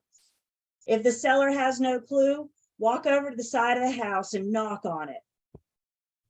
If you go outside and knock on your driveway or your sidewalk, isn't it solid? That's how concrete sounds when you knock on it. If you knock on synthetic stucco, it's going to have a hollow kind of, it's not going to have that solid sound that it does when you knock on your driveway. So we learn of that. And the thing about that, you guys, is it's always a material fact, even after it's been fixed, because of the damage that could have been caused before. Another thing that will always be a material fact is polybutylene pipes that have leaked. Polybutylene pipes is used in plumbing. We don't use it much anymore. It's a cheap plastic product. It's cheap. Builders sometimes used it to save their cost in building. And the problem is the old joke about polybutylene pipes is if they haven't leaked yet, they will. Once they've leaked, even if they've been repaired, once they've leaked, they will remain a material fact on the property. They're white. How can you tell? They're white, and they usually got blue lettering on it. You can kind of thump on it. And again, it just sounds cheap. It just sounds hollow and cheap. Please understand, it's not a material fact until they've leaked. The mere presence of polybutylene piping isn't the material fact. It's the fact that they have leaked and they've been repaired. And then the other one, if the property was ever the site of a meth lab, if you learn about that, again, doesn't matter how you learn about it. What if your seller had a tenant in there for 12 years? Could the tenant have used it as a meth lab and now the seller wants to sell it? I think we're so quick to judge the seller, but what if they had a tenant that used it as a meth lab? Meth, when meth is cooking, it absorbs into the walls, the ceilings, the carpets, it absorbs into everything and it never really goes away. So if we ever learn that it was the site of a previous meth lab, do you have any Breaking Bad fans? Everything you want to know about meth? That's what that show should be, documentary, shouldn't it? But you guys remember they were going into houses for a while and cooking, and they were setting up those big infestation or insect tents. They were trying to prevent all that smell from soaking into somebody in a previous class, I don't ask a lot of questions sometimes, but somebody in a previous class said that meth, when it's left over, has like a salon, like a nail salon kind of smell, that chemically smell that nail salons, acrylic, thank you, that acrylic smell. That should be a sign for a little red flag to go up. If you walk in the door and it smells like a nail salon, little red flag goes up. Ask some questions. So these things, these are our material facts. I have a duty to disclose material facts to client and customer. And I'll be honest, I think the and customer is the problem topic for you guys. Obviously, the client gets it. The customer also gets disclosure material facts. So what I'm telling you, we always have a duty to disclose material facts. I do not care who you're talking to. Are you talking to a client? Are you talking to a customer? Makes no difference. We always have a duty to disclose material facts. The client gets the duty of discover and disclose. Everybody gets disclosure. The client gets the duty of discover, which means when I'm with my buyer, I'm helping them find these material facts. I'm saying stuff like, hey, look, there's a water spot on the ceiling. So client and customer get disclosure. Client gets that extra benefit of discover. So let's look at an example together.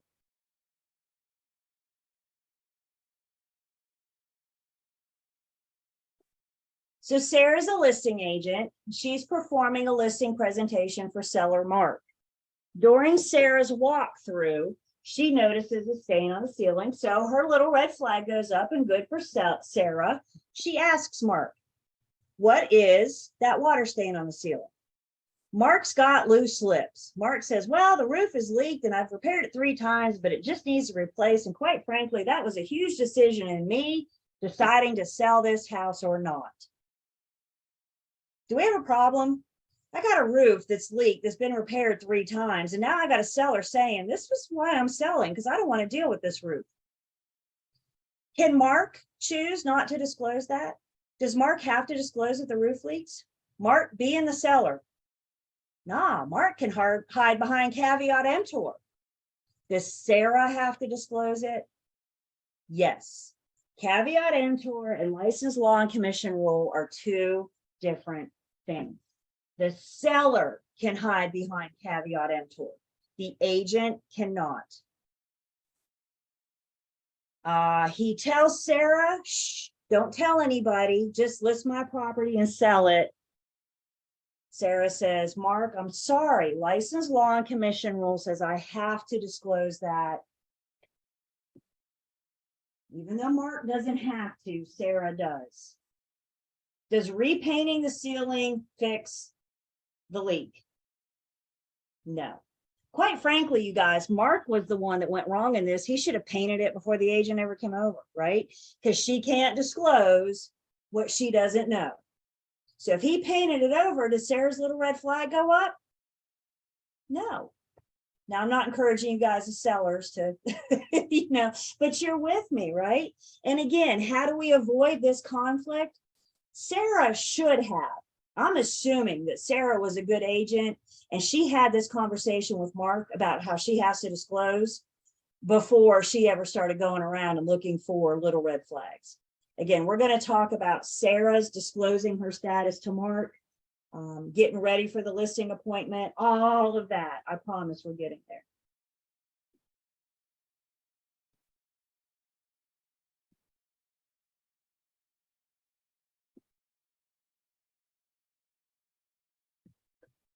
So what happens if we don't properly handle material facts? Well, we got some what's known as prohibited acts, prohibited conducts. And these prohibited conducts revolve around improperly handling material facts. So if we can, I want to go off book for just 1 second. Before we get into the prohibited conducts on page 143, I just want to go off book and I just want to break down and do some basic definitions. And then we're going to do a mashup. Okay, so let's just take a step back. 101 says know what the word means. So first off, a misrepresentation is communicating false information. A misrepresentation is a lie. I don't know another way to put that. A misrepresentation is a lie. You opened your mouth and a lie fell out. Now, when I say open your mouth, maybe you did it verbally. Maybe you did it via email or text. Maybe you did it in your advertising. Somehow you put false information out to the public. Misrepresentation. Compare a misrepresentation to an omission. If you omit something, you have kept your mouth shut. So misrepresentation is a lie. If we can simplify this even further, misrepresentation is a lie. An omission means you kept your mouth shut. You didn't disclose. You didn't email, didn't text. You kept your mouth shut. Two other words I want to define before we look at these prohibited conducts is willful. One that something that is done willfully was done intentionally. It was done with knowledge. You knew it, you did it anyway. Negligent is unintentional, no knowledge. But the fact is, it still happened. So now that we've defined some basic words, let's go back to our book on page 143 and let's do a mashup. The prohibited acts, the prohibited conducts that revolve around material facts. By the way, I call these the big four. A willful misrepresentation, a negligent misrepresentation, a willful omission, and a negligent omission. Now we're going to take each of these and break them down and provide examples. But these prohibited conducts that we're looking at on page 143 revolve around mishandling material facts. So again, the big picture, I either lie about a material fact or I don't disclose it. Whether or not I did it willfully or negligently, the commission, the court can figure that out. But the fact is that it happened. So over on page 144, let's do a breakdown. Let's talk about each of these. A willful misrepresentation. The licensee has actual knowledge of a material fact, but they do not, they deliberately misinform the consumer. Maybe it's the client, maybe it's the customer. Note that word consumer. It is the person, the individual. Doesn't matter if it's a client or a customer. You know, and you lie. Willful misrepresentation. You guys remember Mark and Sarah? What if Sarah had said, all right, paint that ceiling before I allow it for showings and we'll be cool? Did she know that the roof needed fixed? Did she know that the roof, and did she cover it up? And when somebody comes in and says any problems with the roof, she's going to go, the roof is just fine. Willful misrepresentation. She knew and she lied. We're going to look at some examples.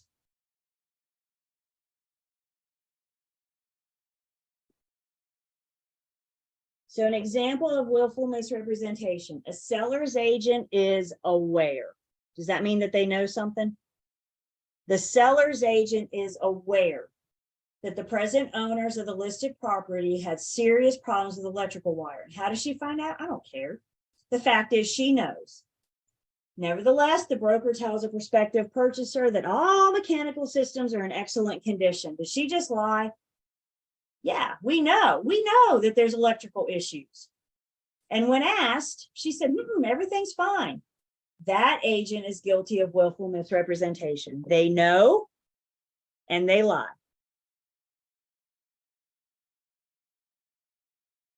There's some other good examples, by the way. The big four all have good examples, 144 through 146. So please make sure you're spending time with those examples. I do think the examples help us better understand. Look for words like is aware, knows, was informed. So willful misrepresentation, you know, and you lie. Negligent misrepresentation, you unintentionally misinform a consumer about a material fact. Maybe because you don't know, you received incorrect information, or you made a mistake yourself. You didn't mean to, but guys, here's the bottom line. It still happened. You still got false information out there. So should you get yourself in disciplinary action and your defense is, I didn't know, whether or not the commission pursues though, they're going to make the determination about could you have found out? Could you have looked somewhere? Could you have done research? Could you have asked some questions? Did your little red flag go up? Why don't you guys tell me in a chat, just knowing what we know so far? All of you, please. Why don't you tell me in a chat? Which do you think the commission takes more seriously? Willful acts or negligent acts? And you can say W or N. I know what you speak of. Do you think the commission takes willful acts or negligent acts more seriously?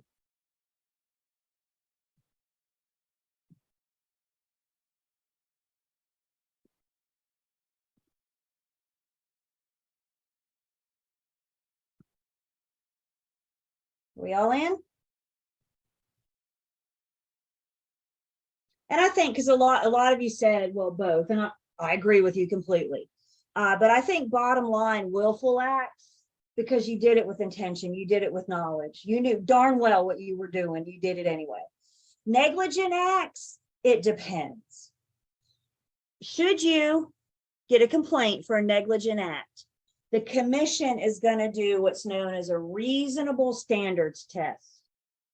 And the reasonable standards test is going to ask, would a reasonably pertinent broker have been able to find this information out? Could they have asked some questions? Could they have investigated? Could they have gone online and looked up that NCDOT is planning on widening the road? Could they have found out? And that's where we are with any negligent act, either misrepresentation or omission.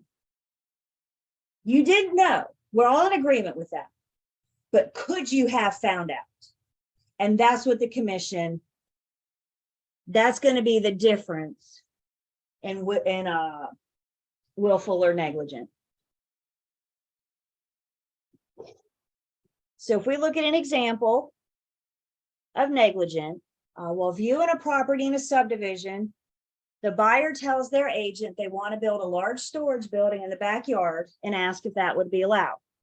Buyer's agent calls a listing agent and is told, well, other people in the subdivision have a storage building, so I'm sure your buyer can as well. This sentence makes my eye twitch a little bit. Neither agent checked the covenants nor provide the buyer with a copy. Did they both do wrong?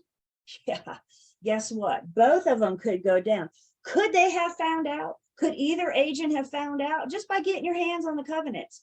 And that's what the commission is going to ask with negligent acts. There are cases like this example where both agents in the transaction could go down. Now, quite frankly, if the buyer's agent never called the listing agent, then the listing agent wouldn't have any knowledge of this, right? What got the listing agents, because well, everybody else has a shed, so I'm sure it's fine too. You're okay, just don't worry about it. They got the listing agent involved, and that's what we mean by negligent. Could they have found out? In this case, they both could have gone down. So willful misrepresentation, negligent misrepresentation. Good morning. Another prohibited act, another one of the big fours is willful omission. Did I skip something? No, I'm good. I'm good. Never mind. Sorry. Another of the big fours is willful omission. You have actual knowledge, you know, but you kept your mouth shut. I'm not getting it. Yeah. Willful omission. Yes. Why am I getting confused? You know, but you kept your mouth shut. You know that there was termite damage. How did you know that? I don't know. Maybe the seller told you, maybe you poked your head in the crawl space and you saw termite tunnels, or you saw structural, who knows? I don't care. You know, but you failed to disclose. You kept your mouth shut. This is not a case of don't ask, don't tell. Once we learn of a material fact, we don't wait necessarily for the interested party to ask specific questions. So if you have this buyer and they specifically ask, is there termite damage? Okay, of course, we're going to answer that. But just because they don't ask isn't a ticket for me not to tell. That's willful omission. Question comes in, is sending an email to the client enough of the covenants from our previous example? Of course. Didn't you provide them with the information? Remember, I'm a fact finder. I do not interpret legally binding documents. So I send it to them. I can help them look through it, but it's not my job to interpret them. If they have specific questions, we send them to an attorney or the HOA. So willful omission, we have actual knowledge, but we kept our mouth shut. Maybe you know of a proposed zoning change, but a prospective buyer doesn't ask. That's not a ticket for me not to disclose. We always have a duty to disclose material facts. You guys have that written down yet? I'm going to have you dreaming about this tonight. We always have a duty to disclose material facts. Don't wait for them to ask. A seller's agent is aware that the listed property has suffered extensive termite damage. It's not easily detectable. How did they find out? I don't know. It doesn't matter. But they found out, so they're aware.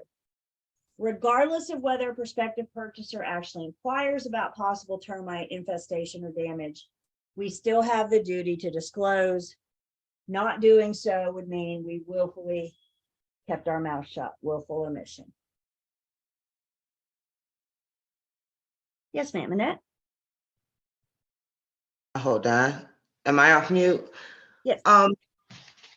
What is the difference then between willful misrepresentation and willful omission if you're basically have the facts and you're just not disclosing it? That not disclosing is an omission. A misrepresentation means you communicated false information. An omission says you just kept your mouth shut. You didn't communicate anything. So you either misrepresent, which means you lie, or you omit, which means you don't say anything at all. But both you know the facts, just one you don't say and the other one you do. There it say is. different. Okay. All Yep. right. Yep. So misrepresentation is a lie, an omission, keeping your mouth shut, whether or not you did it willfully or negligently, that's where your intent, that's where your knowledge comes in.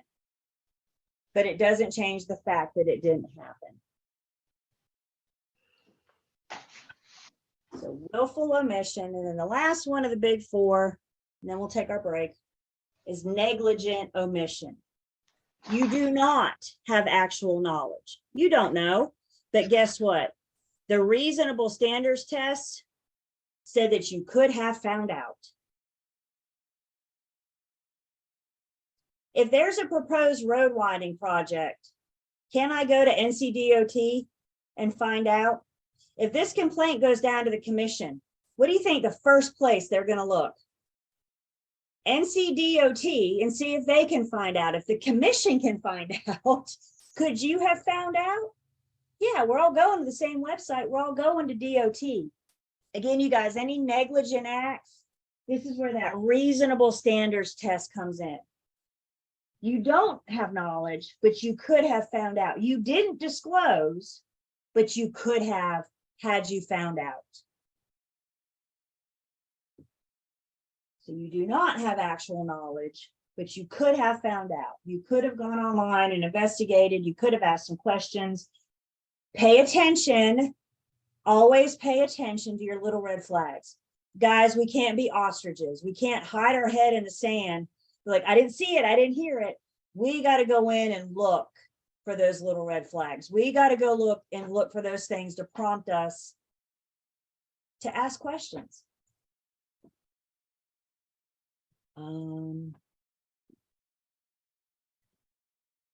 So our negligent omission, a broker is viewing a house in February to list. The house is unusually cold, but the broker doesn't ask about it. You're sitting in a listing appointment, you still got your coat, your glove, and your scarf and your hats on. Is that normal? Is that normal to sit in a house in February? Shouldn't your little red flag go up? Like, dang, it's cold in here. You mind if we turn the heat on for a minute, right? As it turns out, the reason the heat wasn't on is because the heat pump didn't work. Buyer buys without ever being informed. Evidently, this buyer chose not to get a home inspection. Generally not required, always encouraged, but generally not required. Listing agent is guilty of negligent omission because couldn't they have found out? Couldn't they have said, it's cold in here? Little red flag goes up to ask some questions. Now, what if you ask questions and the seller lies? Remember, we just talked about all those lying sellers a few minutes ago, and your lying buyers as well. Seller says, oh, it's fine. I'm just saving money on my gas bill and I don't want to turn it on. You want a blanket? Would that help? You did your part, you guys. You asked the questions. I'd still have a little red flag go up. I still think that's something that we may want to disclose because that might be part of the encouraging the buyer to get a home inspection to find this before they buy. We can't ignore those little red flags. Think of those little red flags as like your gut instinct. Does your gut ever speak to you? Does your gut ever scream to you? Something ain't right. And when you're in a house and you know, or with your buyer or a seller, and you know something's not right, there's your little red flag. So again, the big four. Examples, I like the examples. I'll show you in just a minute where we can get other examples to help us wrap our brains.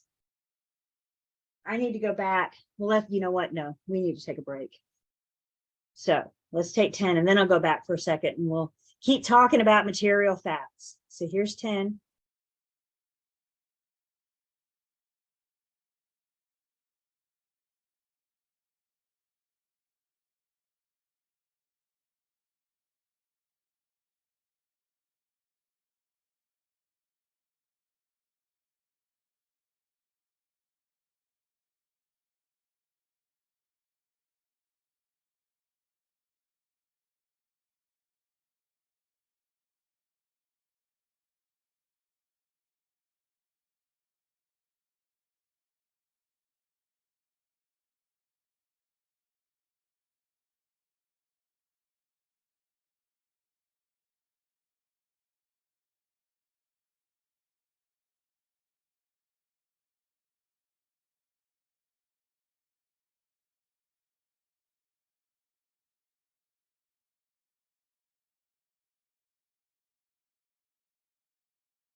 Did you guys still hear that? No? Yeah, my computer glitched at like 4 seconds left. I'm like, are you kidding me? Froze up on me. I think, am I back? Can you guys, are we good? Okay. All right. Okay, good. So alarm just went. You had 10 minutes and you had to wait till the last 4 seconds. In technology, something. All right. So yes, we are back. And I think I'm still recording. Yep. Yep. So it looks like we're good. So coming back from break, welcome back. Hopefully if you didn't hear the alarm, you're close enough, you can hear my voice. Come back.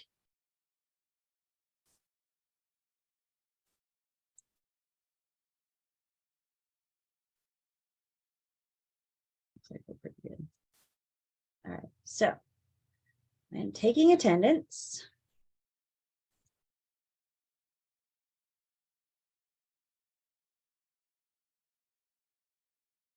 Yep, good, thank you. All right, so attendance.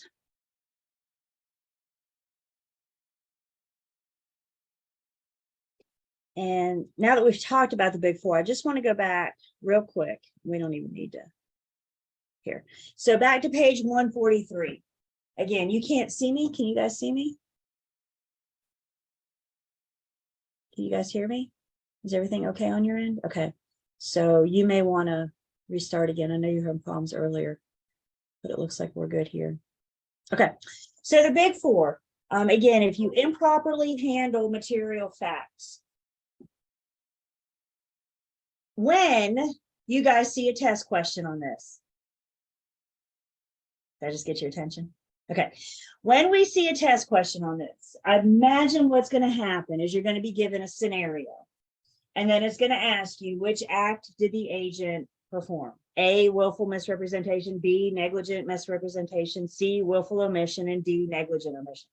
I just gave you test answers. My goodness. I'm not going to tell you which one's right, but I just gave you test answers. So when you guys see this, what I want you to do, and as you're working through these scenarios, these different examples on 144 to 146 and some others I'm going to give you in just a second, I want you guys to first stop and ask yourself, did the agent in this scenario lie, or did they keep their mouth shut? Go through first and determine if it was a misrepresentation or an omission. Again, a lie, put out wrong information. I don't care the vehicle you use. Maybe it was on the phone, maybe it was in an email, maybe it was in your advertising. God bless you. Makes no difference. What matters is somehow you got false information out there to the consumer. Or did you keep your mouth shut? Once you go through and determine that, then go back through and ask yourself, was it done intentionally or unintentionally? I think handling those test questions, first asking if it was a misrepresentation or an omission, and next asking if it was done willfully or negligently. Right before break, I got some questions from you guys. When I'm disclosing material facts, is email okay? Is text okay? Verbal communication. Guys, the commission has no rule on the vehicle that we use to disclose material facts. All they request that we do is disclose material facts. So let me ask you guys a yes or no question, which means I can see your head. Shake yes or no. If you disclose a material fact verbally, either face-to-face or on the phone, you want to go home and follow it up with an email or a text? What do you think? Yes or no? What do you think? I should see all heads shaking yes. Because if it ever goes down and that buyer or seller say, Julie never told me that, don't you want your documentation proving that you did? So remember what we document, everything. And if you disclose a material fact verbally or in person, the suggestion is that you follow it up. Again, the vehicle doesn't matter. You have a much better leg to stand on if you have proof that you disclose. Is everybody good with that? Everybody understand what we're saying? Back to the sellers and caveat emptor. There are a couple seller disclosures. There are a couple forms for sellers to complete the transaction.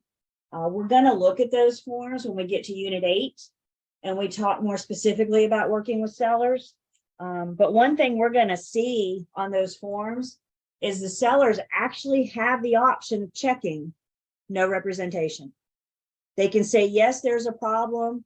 No, there's not a problem, or no representation. And that's caveat emptor. I need everybody to understand that. The seller can hide behind caveat emptor. You and I have to follow license law and commission rule.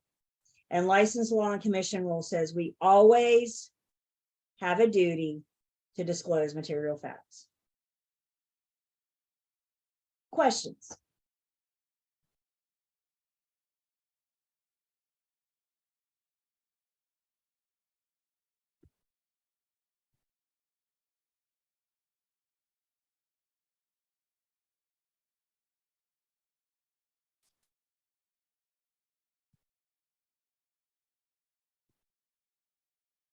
Is there anything I've missed? If I don't answer your question or address your question, it's just I've missed it, and I certainly do apologize. I try to keep up with the chat.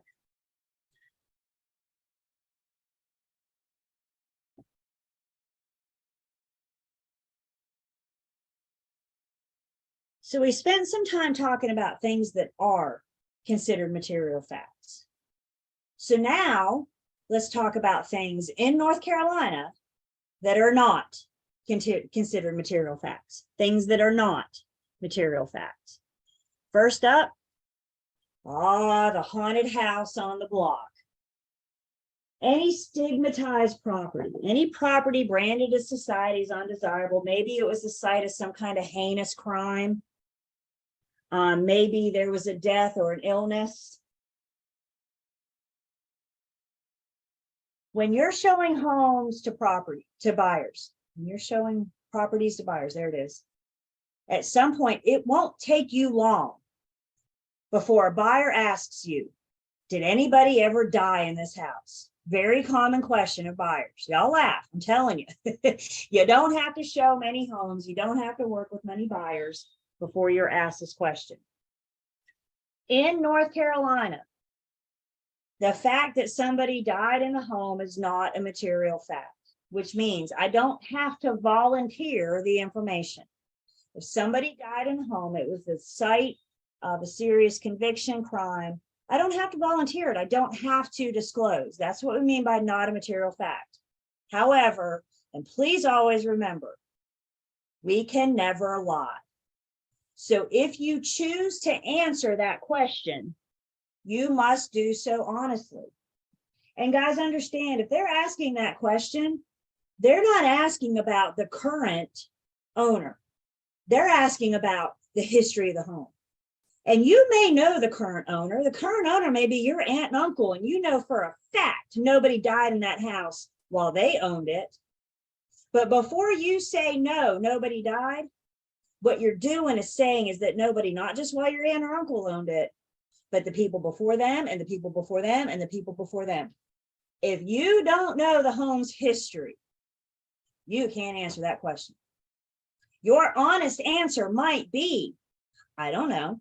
Your honest answer might be, my aunt and uncle have had this home for 13 years and nobody that died while they lived in it. Is everybody with me? I never have a reason to lie. So even though I don't have to disclose, even though I don't have to volunteer, I never have a reason to lie. And your honest answer may be, I don't know.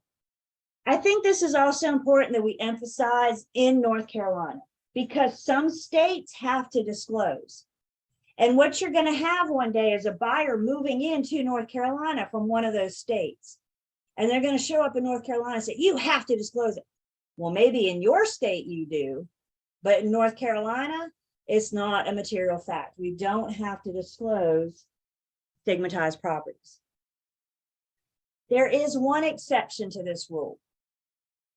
If you are ever asked, did anybody ever live in this home that had AIDS or HIV?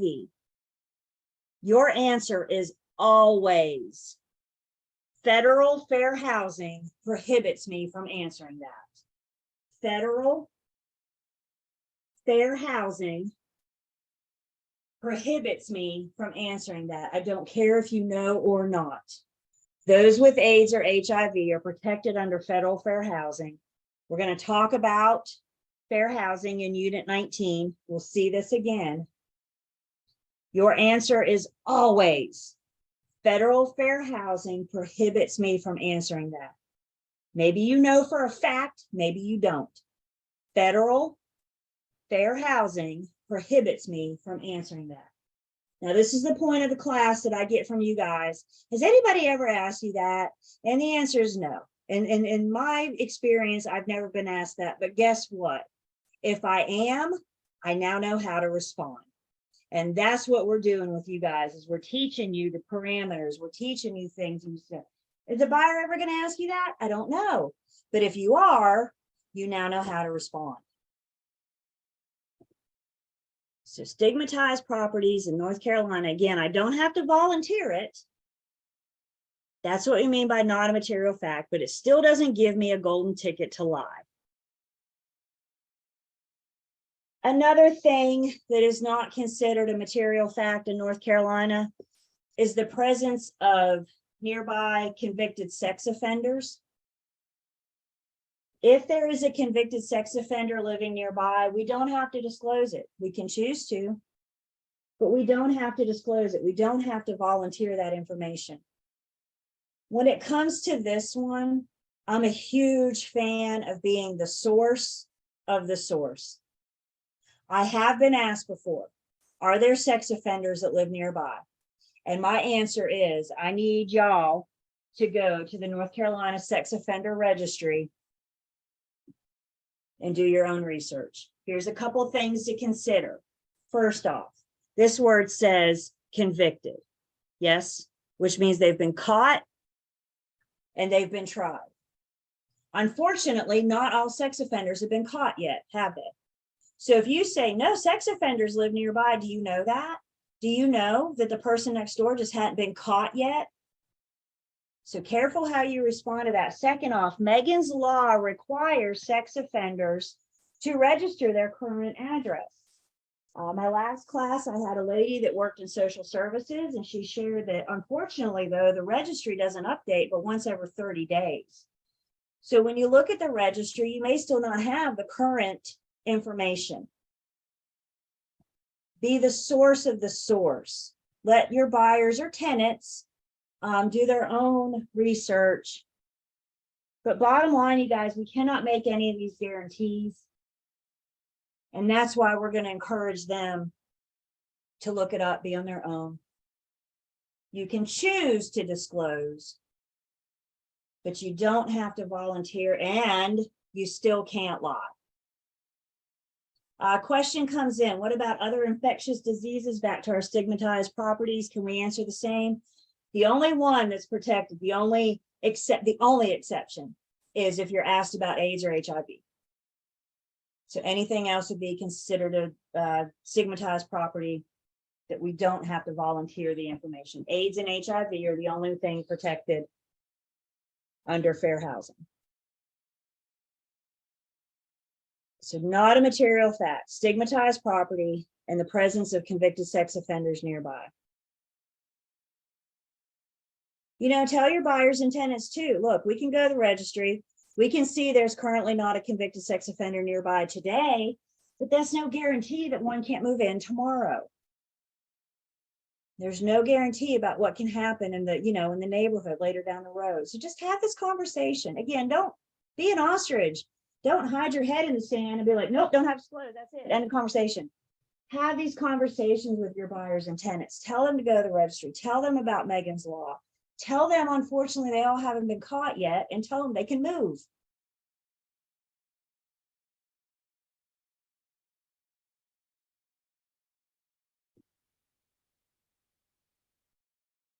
So what's all this mean? Whoops, for us. Let's talk about this. We as brokers, you see my word always right there?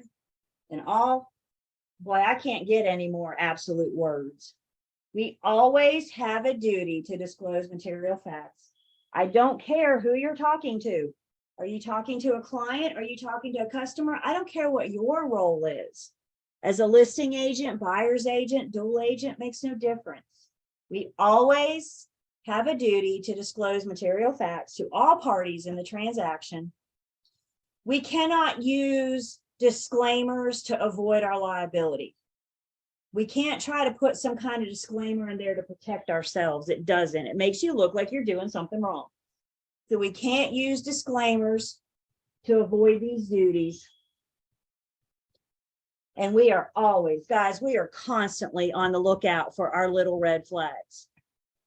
And if we see something, say something or ask questions or investigate. Do not ignore your little red flag.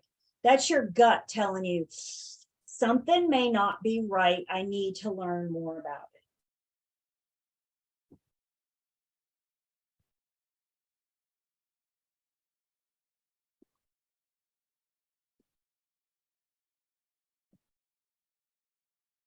So I got some questions for you guys. Again, A, B, C, or D. I need to hear from everybody. If you don't know the answer, then just make something up. I'm not looking for right or wrong. I'm just making sure you're sitting here paying attention. So is everybody ready for me? A, B, C, or D? And this one's a little bit longer, so take your time.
For some reason, I'm trying to type in D and it's not going through. Oh, sorry. I'm trying to type in my answer and it's not going through. I don't know why. It says Okay.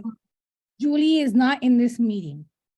Try clicking on me again, because I went away for a second. So try clicking on me again. In the chat, in the two.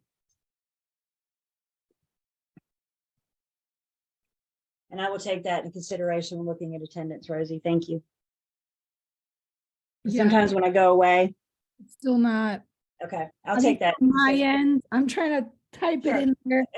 I'll But take that into consideration. So thank you. the message is just telling me that you are not in this meeting. Okay. Julie, mine's doing the same as well. Okay, no more for attendance purposes. It's something because I went away. So I'll just take attendance. How about that? Everybody smile. Cheese. Okay. And you, not your fingers. I don't know why. I need you on screen. All right, so which of the following would likely be considered a material fact requiring disclosure by a broker in a sales transaction? Let's talk these through. Improper drainage that is resulting in below ground movement, not yet visible. Can I disclose something I can't see? Am I a basement drainage expert? I mean, I'm not. You may be, but I'm not. Not yet visible. So can I disclose what I don't know? Nope, we're going to rule out A. Water intrusion in the basement that has remained hidden behind the drywall. Again, are you a drywall expert? Are you a basement expert? I'm not. We can't disclose what we don't know, see, smell, hear. Seller's been notified that the HOA is adding sidewalks, resulting in an assessment.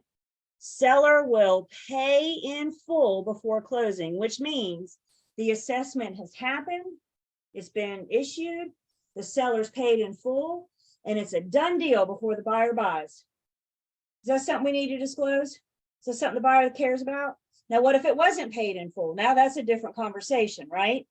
But in this case, it's been assessed and it's a done deal. It's taken care of before the buyer ever shows up. Do I need to disclose that? There's nothing to disclose. Seller finished the basement without a permit. Please, guys, remember, unpermitted space is something we have to, I think that's the first time we heard material fact, was back in unit 5 when we talked about unpermitted space.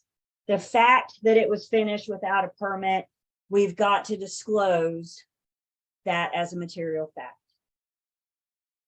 So which one would require disclosure?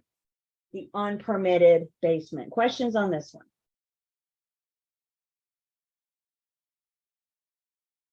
Can you guys see me? Can you hear me? Why are we having technical? Today's a frustrating technology day. Some of you may want to try to, you know, I'll tell you about as techie as I get. Log in, log back out, restart. Isn't that what they call you when you call IT? Isn't that the first question they ask? Did you restart it? Doesn't that work most of the time? So here's another one. Again, I can't require it because I know we can't all get to me, and I appreciate you guys sharing that with me, but you can at least think it through. If you want to share in the chat, if you can, that's fine. But I'd rather you guys get the information than worried about getting to me. So here's another one. If you can, tell me A, B, C, or D.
Man.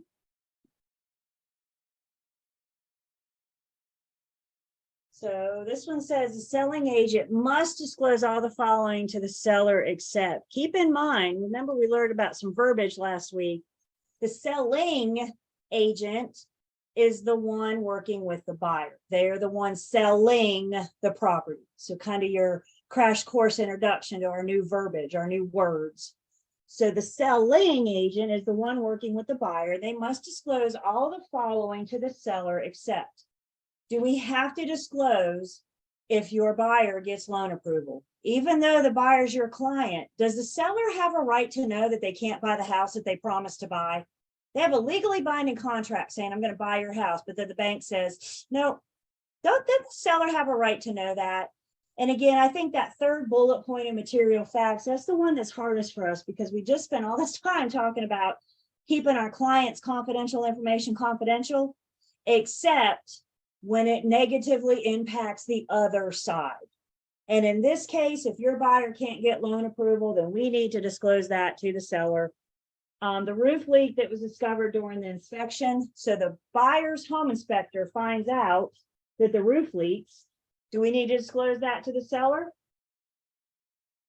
Shake your head. Do we need to disclose that to the seller? Yes. Why? because we always have a duty to disclose material facts. I don't care what your role is. We always have a duty. Buyer's agent must disclose the maximum price that the buyer will pay. This takes us back to our confidentiality. I'm not going to present an offer on behalf of my buyer. I'm not going to present it, for example, 150, and then put verbiage in there that says, by the way, the buyer's willing to go up to 160. How does that affect their negotiation power? What is the seller going to do? They're going to respond with 160, aren't they? So when you know your buyer is willing to pay more than what they offer, that's that confidentiality. That's what we owe that buyer client, is the right to keep that. Maybe they're willing to go up, maybe they're not. And then the proposed zoning amendment on the neighboring lot, absolutely, that would be a material fact we have to disclose, because what if they're going to rezone it to commercial and they're going to allow a Dollar General? Doesn't somebody have the right to know that Dollar General could move in next door? I sure would want to know. So which one do we not must disclose, except it's the maximum price that the buyer will pay? Let's see, I just saw a hand. Yes, ma'am, Desiree?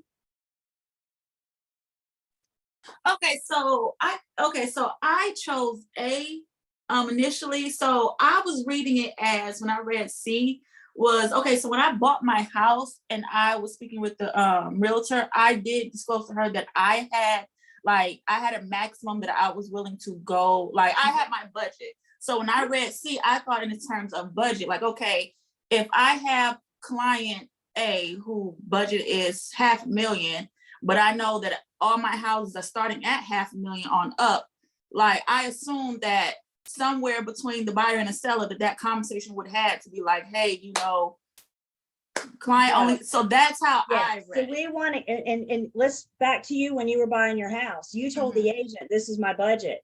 Mhm. And then you found out your agent shared that with the seller. How do you feel about your agent? Gotcha. Not You the know, greatest. Because now what did the seller hear? The seller heard cha-ching, cha-ching, cha-ching. I'm going to come back and counter for a higher price, because they know what your budget is. And how is that your agent protecting you? So that's that confidentiality. Does that answer, Desiree? Does that? Yeah, it does. Yeah. Confidentiality, because Yeah. we keep our clients' secrets, except when it impacts the ability of the other side. If it negatively affects the other side, like, for example, the buyer resulting in loan denial, that Oh. negatively impacts the seller, right? Now they can't sell their house to you. They have to go back on the market, find another buyer. It takes more time, yada, yada, yada. You with me? Right. So, But wouldn't that be ran? Well, because I'm thinking my process. Because wouldn't they get pre-approved before, or yeah, but a pre-approval doesn't mean you're. I mean, it doesn't guarantee. Yeah, that's why they tell you don't open up credit cards, don't buy, the expect double fee. So Exactly. okay. So But yeah, okay. Thinking back, okay, I can Pre-approval- understand it. Pre-approval only means you can make an offer. This is how much you can make an offer up to. Once you get under contract, the Mhm. lender will take you through the approval process. And that's where we're going in units 14 and 15, is that process. Okay. Thank you. I need you guys to spend time with material facts, just in general. Guys, I'm telling you, commonly missed on the test. Yes, you'll see it again in post-licensing CE. Y'all know what the main topic, I just did my continuing education 2 weeks ago. And the main topic in my 4-hour CE classes, we spent 3.5 hours on material facts. Do you know why we spent 3.5 hours on material facts and continuing education? Because the number one complaint down to the Real Estate Commission last year was about what? Material facts. People either lying or omitting, agents, I should say, either lying or omitting. And material facts, mishandling material facts, was the number one complaint that the Real Estate Commission got last year from the commission. So again, introducing this to you now, I got a few more resources I'll share with you in just a second to help you better wrap your brain around this material. Yes, ma'am, Annette? Would your lending agency be also included in disclosing information that, like who your lender is or what type of loan?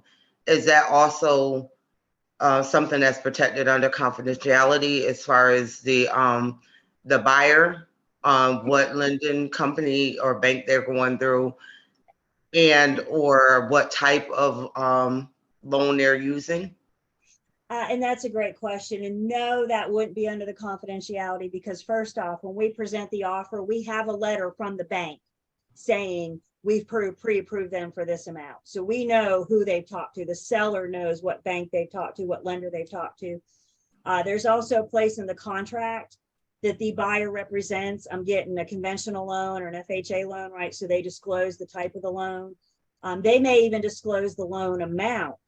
Maybe not what they're approved for, but what they're willing to offer in this transaction. You know, not everybody's trying to buy the tippy top of their approval level. So if I'm pre-approved for 300, I may make an offer for 200, but we're not going to disclose that I can't pay through. It's my choice not to buy as much. So no, the details, the information about the loan, that's not under the confidentiality thing. That comes with part of the terms of the offer anyway. Oh, okay, because I would think that that would affect the seller taking on, you know, Maybe. who they're gonna go with if they If in a already. multiple offer situation, let's say you have two offers, you're the seller and you have two offers and you've heard of one lender, but you've never heard of another. Mhm. Which one are you probably going to gravitate? The one that you've heard of, the one that has the reputation, right? So could that affect the seller's decision? Maybe. But it's nothing we hide. Okay. And Erica, I see your hand. Yeah, I just want to make sure that I wrote something down because I'm a little surprised that I made such an easy mistake. So the selling agent is representing the buyer in this case. Mhm. So yeah, so I read it as a selling agent, as in like the seller's Nope. agent. That's the seller's agent. Right. Okay, that's what I made. Selling. Okay. Okay, yeah. So okay, just making sure I have it. Yep. I had to make sure I wrote that down correctly because I was like, I missed that. It's something so simple. Yep. Okay. Well, and thank you, Erica, for sharing that, because guys, part of what you're doing is learning how to speak broker. And so this is where we're introducing you to selling, seller, these different terms. So you guys can speak broker.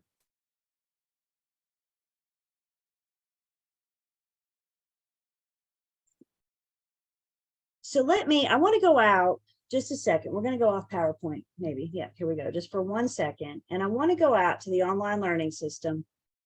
And there's a few things I just want to point out in the Unit 7 material. First off, I have what's called a summary of important points. This was from the CE class 2 years ago. I'm telling you guys, we spent 2 years in a row in CE on material facts. Is the commission paying attention to material facts? We've spent 2 years in a row on CE. So this is from last CE class, but it kind of summarizes. I think this is a good piece, is why I gave it to you guys. I think it's a good piece to kind of help us summarize the material facts. So that's in the Unit 7 material, the online learning system.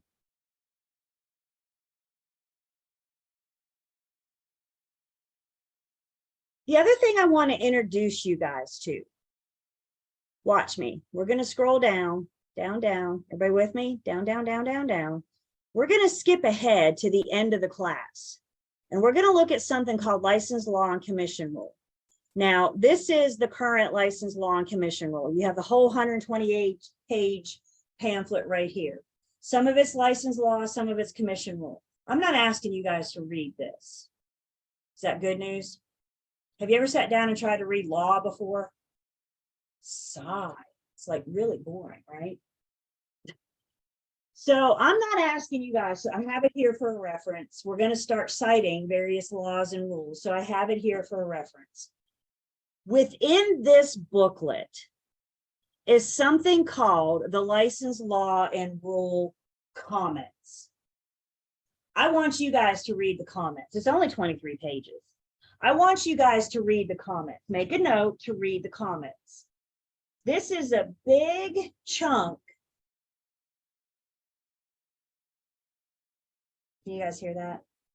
My mower is right outside my window. If I start talking loudly, I'm trying to talk over the mower. Does it affect you guys? Okay, good, good. If I start yelling at you, that's why. So this is a big chunk of what we're going to cover in this very last thing that we talk about in this class is license law and commission rule.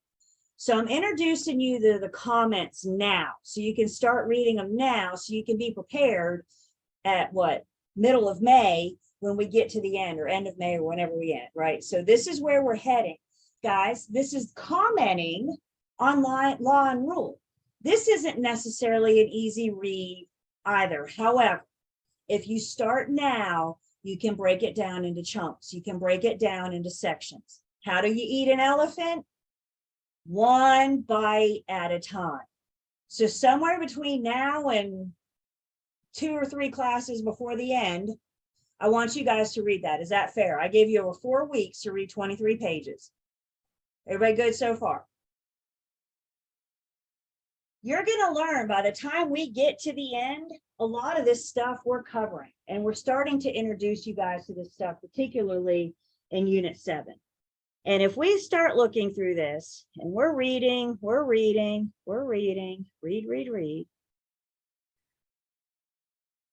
On page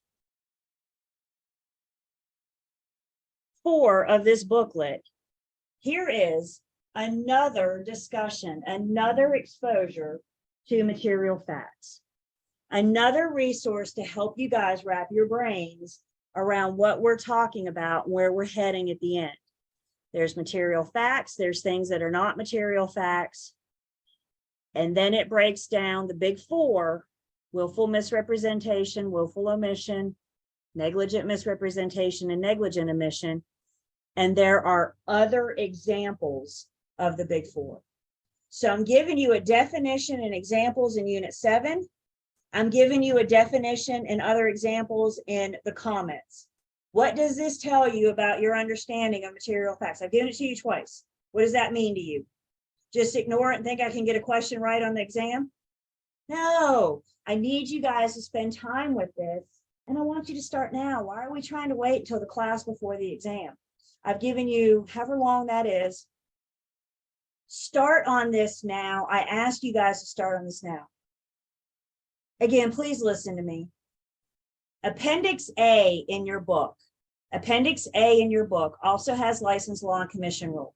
It also has comments, but Appendix A in your book is out of date. So I'm referring you to the online learning system because you're always going to be tested on the current. Anytime you see a form in your book, ignore it in your book and come to the online learning system, because I promise you, I will always have the current here. Is everybody with me? So many times we get to the end. Well, I just read Appendix A because it's easy. I don't know what's changed. I do not do a side-by-side comparison every time they update something. But what I do know is the most current product from the commission is right here in the online learning system. It drives me nuts that they put forms and Appendix A in your book, because as soon as they print your book, they update the forms and it's useless. They could probably save us 300 pages if they didn't put this mess in. I guess they don't care about trees the way I do. So all forms, including the comments, always, hear my absolute word here, always refer to the online learning system. You will always be studied on the most current. I'm in the license law and commission rule down here near the bottom because it's the last thing we talk about. I'm getting you guys to start reading the comments now. Specifically, if you want to skip around, I don't care. But specifically, we just talked about material facts in the big 4, and here's some other examples, some other explanations. Plus in the Unit 7, you have bullet points.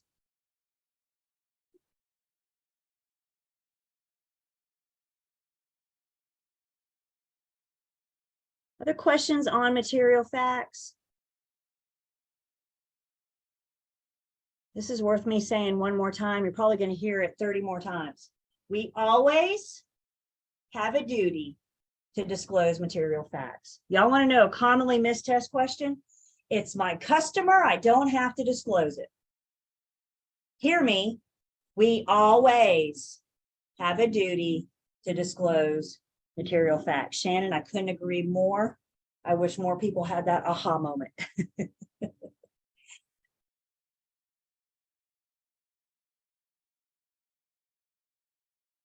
Are material facts important? Are material facts a big deal? Can material facts break your career if you handle them improperly and the real estate commission reprimands or suspends your license? Yes. I always think of my job as twofold. My main job is to give you the information you need to pass both exams. That's what I do half the time for a living. I think the second part of my job is helping you guys keep your license once you get them.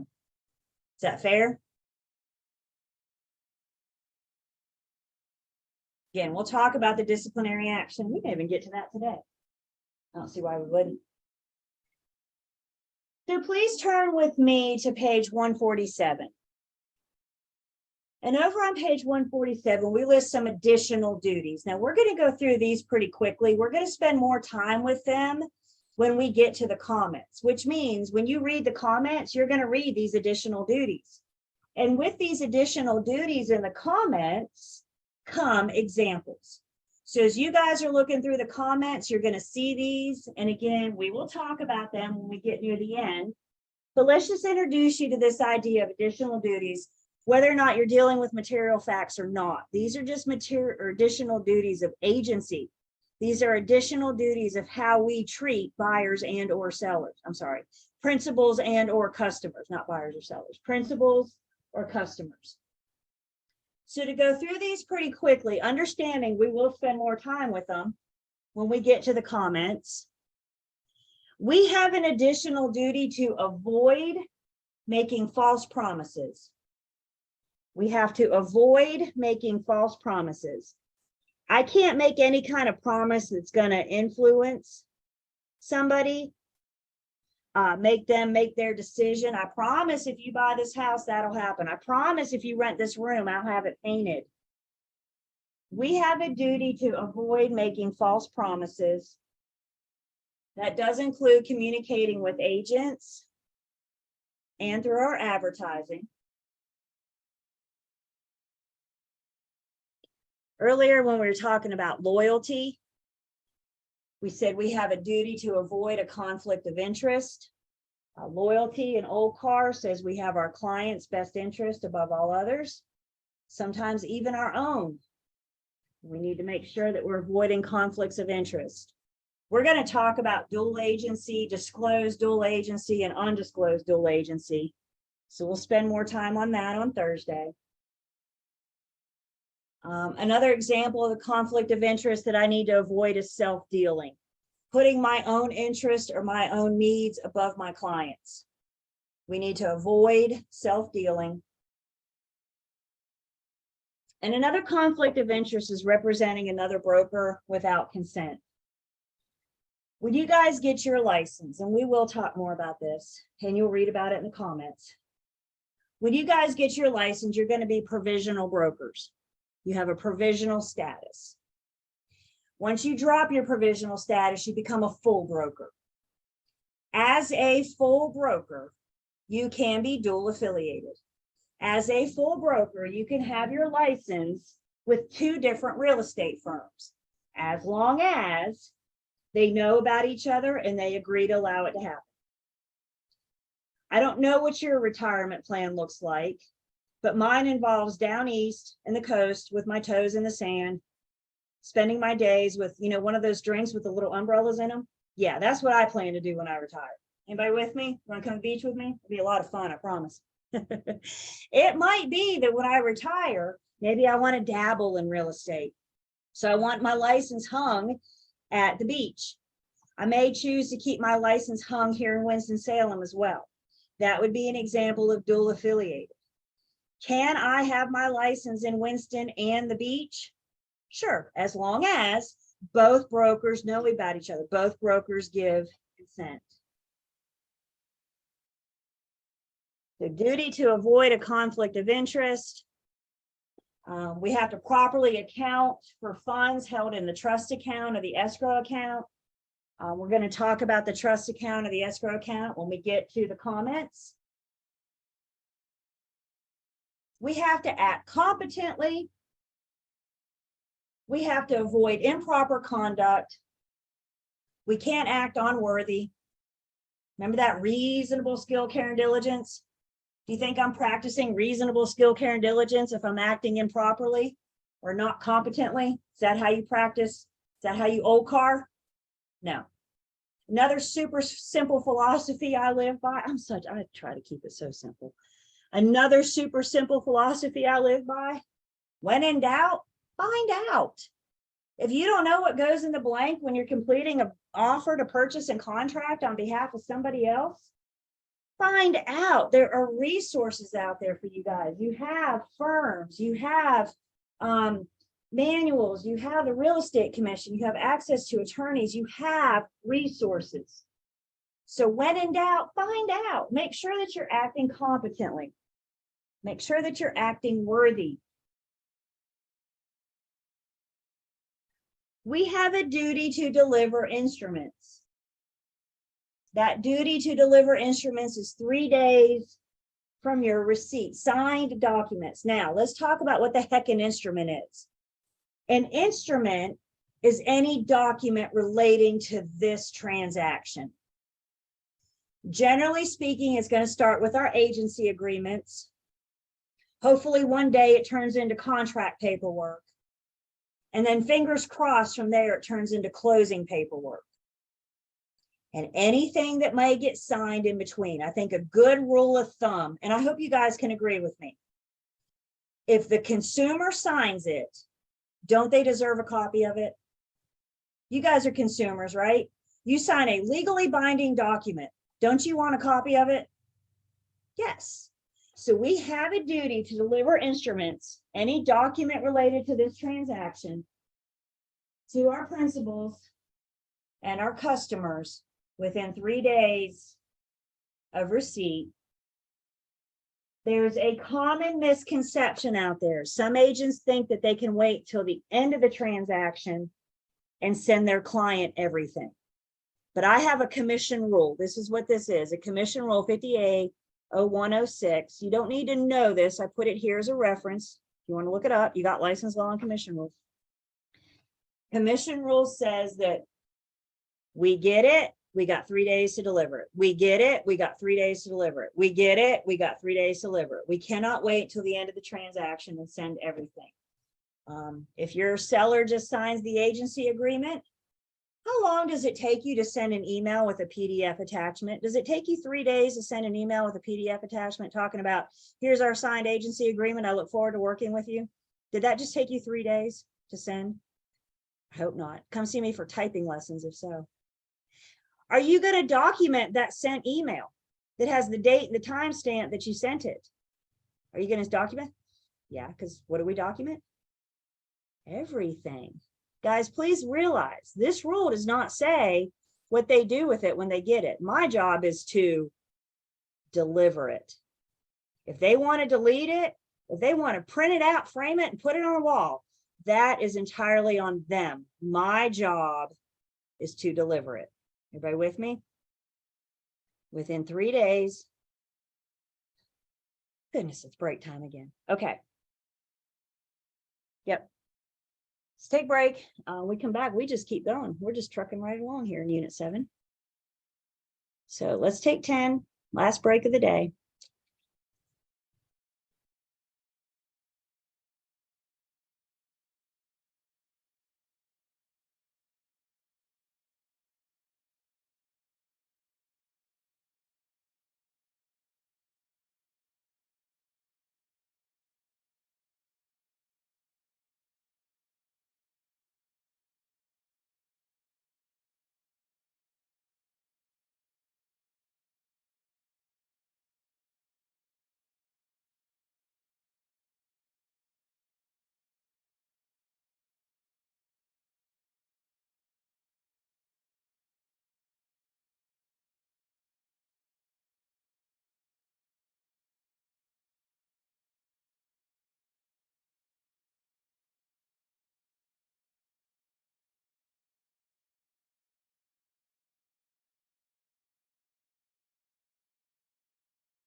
we doing? Doing good? Hanging there with me for one more hour. This is good stuff though, isn't it? See how much we slowed down? I was just looking, we've spent like 3 hours on like 9 pages. So when I say we slow down in unit 7 and get into detail, I don't joke around with you guys that often about this stuff. I may joke about other stuff, but not about agency. Agency's no laughing matter. All right. So let's take attendance. Thank you for coming back. Welcome back. I am taking attendance. And we're still on page 147. We're talking about some of our additional duties. Again, just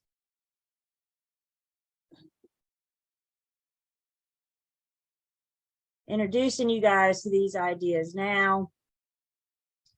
Knowing you're going to read about them in the comments with examples, and knowing that we're going to talk about them as we get closer and closer to the end as well. So again, what you're looking at here, the flag, the 58A.0106, that's a reference to the commission rule. If you want to read it, I just introduced you to license law and commission rule. You can go find it. But I just like to include this as a reference because the commission thinks it's important that we can identify what's a law and what's a rule. So I have it for reference to introduce you to it.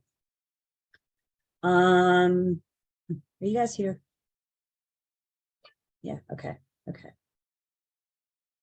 weird on my end today too. I know some of you are having techie issues. I kind of am too.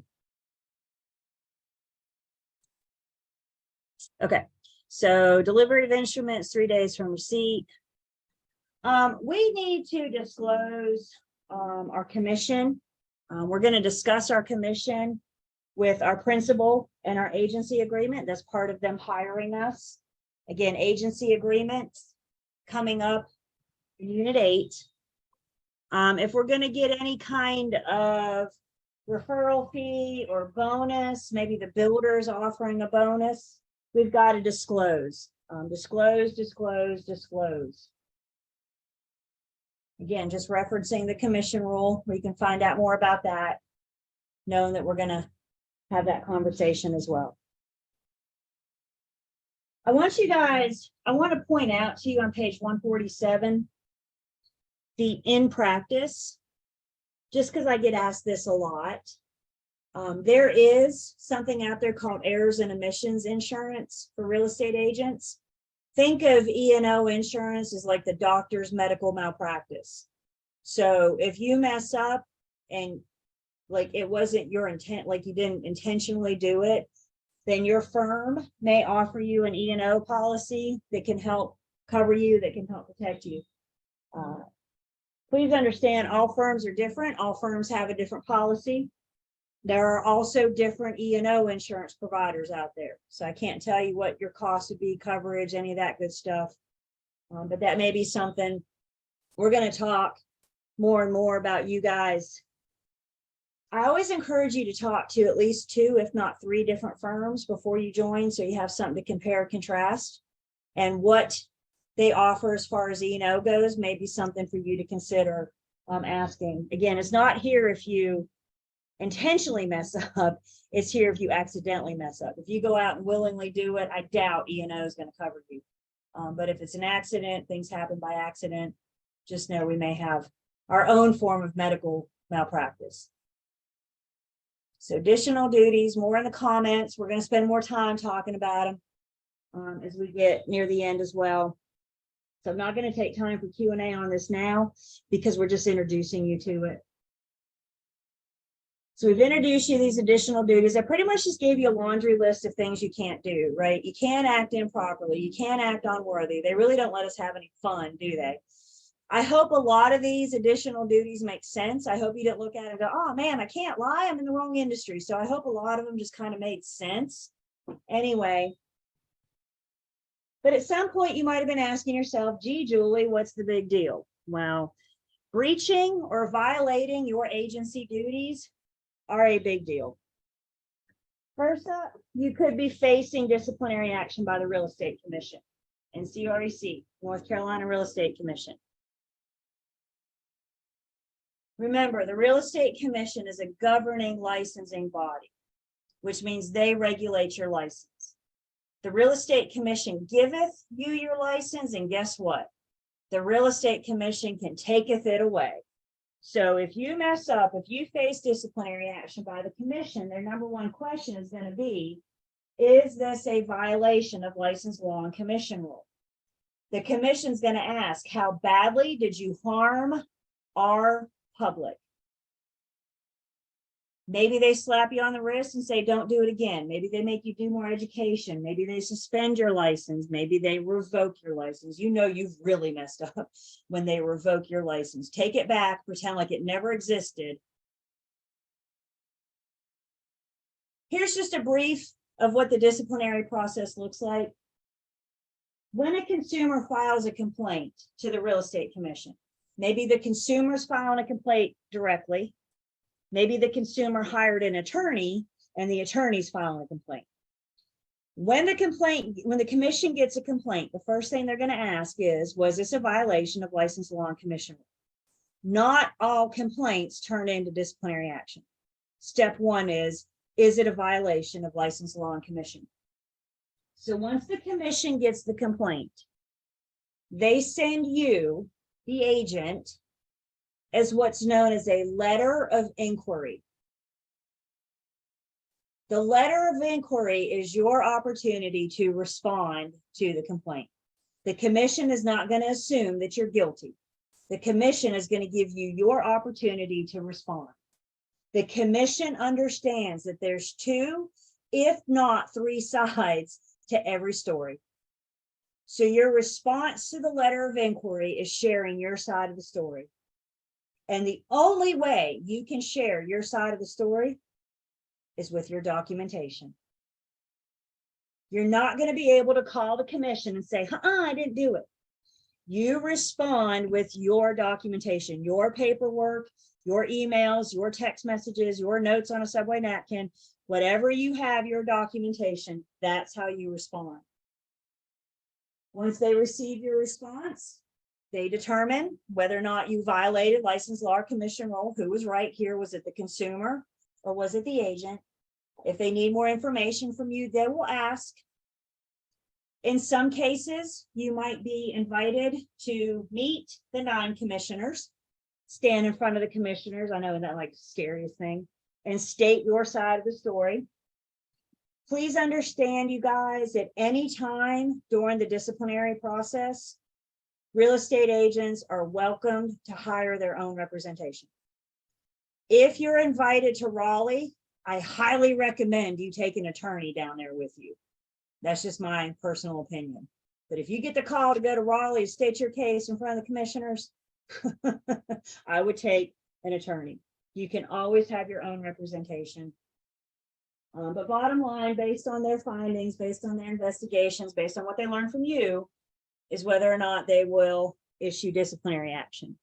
Not only could this be career ending if they revoke your license, maybe if they suspend your license as well, but this is what tends to just really, really get people. The number one reason we want to stay out of what's referred to as real estate jail, we call the disciplinary action real estate jail.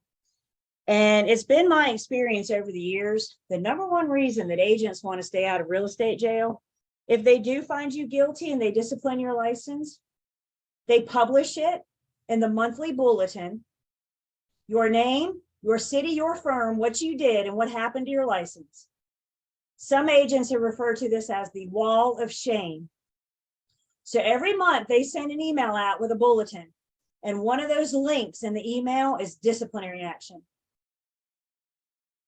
And I just recently learned this, not from personal experience. I feel the need to put that in there, not from personal experience, but I just recently learned, in addition to putting it in the monthly bulletin, they also publish it in your local newspaper. So now Aunt Margaret just found out too, didn't she? So it's not just, they're hardcore. And it's been my experience. That's why a lot of agents want to stay out of trouble, is because they don't want their names splattered all over the place. That's a fair statement, right? Live your life to stay out of the email bulletin. Ask yourself, is this action or this activity, if I'm caught, is it going to put me in the bulletin? And if you harm the public, if it's a violation of license law and commission rule, don't do it, because it could put you in the bulletin.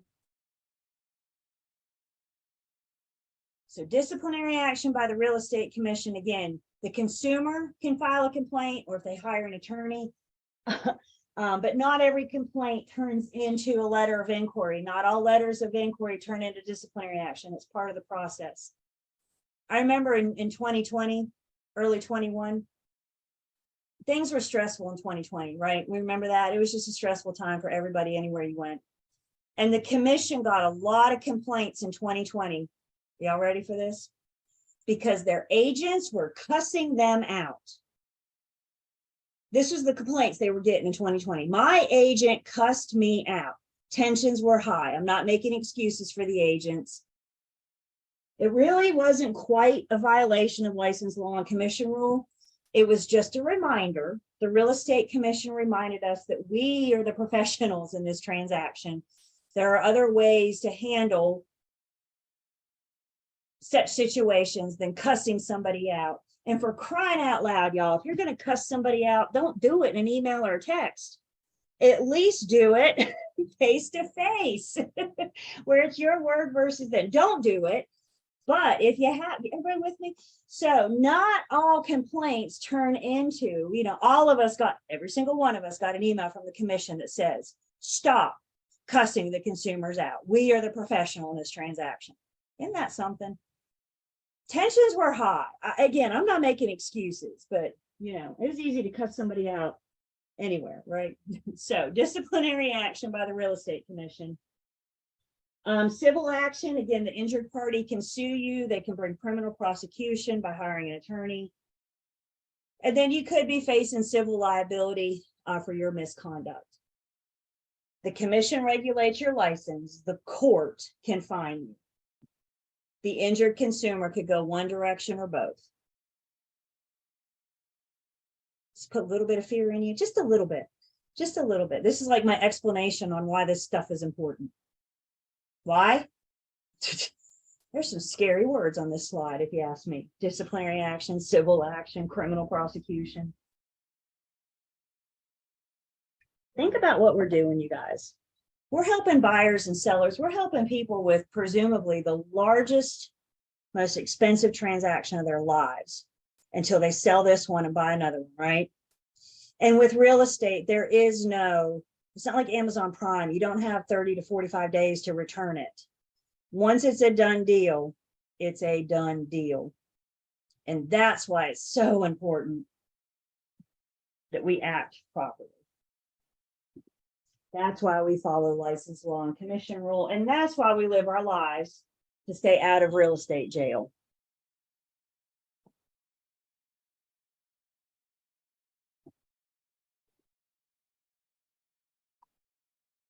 Let's see. I didn't pull my chat up. Did I miss anyone? There it is right there. Golden rule. What's the golden rule? Treat others as you would want to be treated. Treat others as you expect to be treated. And as a off note, as a side note, follow license law and commission rule. Yes, I can lie. Or yes, I do. I see you. So we've slightly talked about agency agreements. I'm going to talk more about those in Unit 8. But it's important that we understand now that our agency agreements are a two-way street. They are a bilateral contract, which means the agent and the firm have duties and responsibilities to the principal. But guess what? The principal has agents and responsibilities to us. We both owe duties and responsibilities to each other. So the top of page 148, we talk about what the principal's duties are to us. The principal always has to act in good faith. They can't hinder my efforts. For example, a seller hires me to help them sell their house. We go on the market and they decline every single showing request. They never let a buyer in the front door. Isn't it awfully hard for me to sell your house if I can't get a buyer in the front door to see it? I mean, come on, wouldn't that be hindering my efforts? It's not convenient for sellers. Has anybody ever sold a house before? Selling a house is a full-time job, right? You got to have the home show ready at all times. So when you finish breakfast, you can't just leave your cereal bowl in the sink. You got to like put it up. You can't leave, your towels laying on the floor and your bed unmade. You got to be show ready at all times. Selling a house is not easy. But if they're never, ever, ever letting somebody in the front door, they're not acting in good faith. Now, what if the whole household comes down with COVID? Can I not allow showings for a couple of days? Well, of course, nobody wants to go in that house anyway. Occasionally you have a seller with a new baby and that time is from 1 to 3 every day. So can I say no showings from 1 to 3? Of course, we can work with the seller, but no showings from 1 to 3 is a big difference than never allowing a showing. And that's what we mean by acting in good faith. A buyer can't hire you and then never want to see any property, never want to see anything. How can you sell them a house if you can't show them anything? So they have a duty to act in good faith. And when they hire me, they use an agency agreement. An agency agreement is an employment contract. And their other big responsibility is to pay me when I've done the job they hired me to do. We talk about commission in all of our agency agreements, our listing agreement, our buyer's agency agreement, our property management agreement. Any agency agreement has to spell out how we expected to get paid, how much, and when. So there are 2 duties to us, acting in good faith. And even though, North Carolina caveat emptor, I'm not going to lie, it favors the sellers. The sellers are favored in this state, caveat emptor. But even with that, they still can't lie. Even though the seller doesn't have to disclose, they don't have to do any repairs. The seller doesn't have to do much but sell. But this still doesn't give them a golden ticket to lie. If the seller lies to you and you carry that lie on to the buyer, the seller may be responsible for your actions. Again, did your little red flag go up? What does the reasonable standard test say? Nobody is ever allowed to lie. I kind of feel like today's class is brought to you by the letter L. Don't lie. We never have a right. Nobody ever has a golden ticket to lie, and that includes the sellers. They could be held liable. If the seller breaches their duties, or if the principal, buyer or seller, again, they can be sued and they could be held responsible for our misconduct. If our misconduct was based on their information and we had no other way to tell otherwise,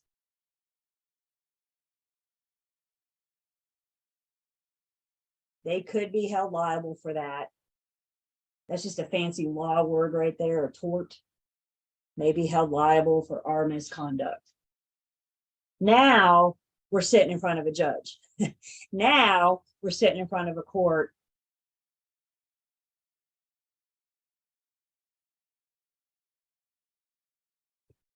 Another thing we need to be aware of is the Unfair or Deceptive Trade Practices Act. This, again, just helps keep us in line. Owners can be held liable under the act. We can't act deceptively. We can't act unfairly. So same thing we're saying, just we got another law out there. That's a North Carolina general statute. Principals, particularly sellers, is where we're mostly going to see this, their liability. They don't have to disclose, but they can't lie. And if a seller or an agent, for that matter, is found guilty of the Unfair or Deceptive Trade Practices Act, they could be subject to treble the damages. What does treble mean? Treble means you take the damages and you times it by 3. So it's not just the amount of damages. You could be subject to treble the damages.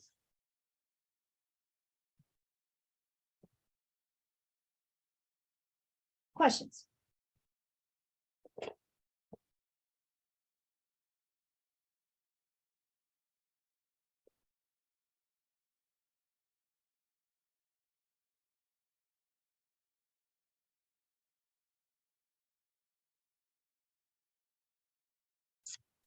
Okay, on page 149, we're going to talk about the classification of agency relationships.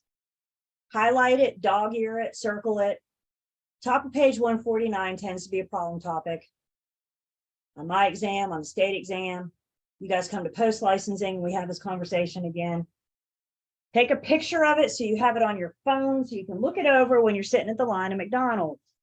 Classification of agency relationships. There's several different classes in which we can practice.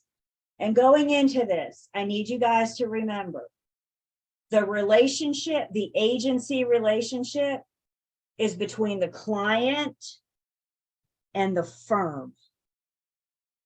The client hires the firm, not the individual agents. Everybody have me so far?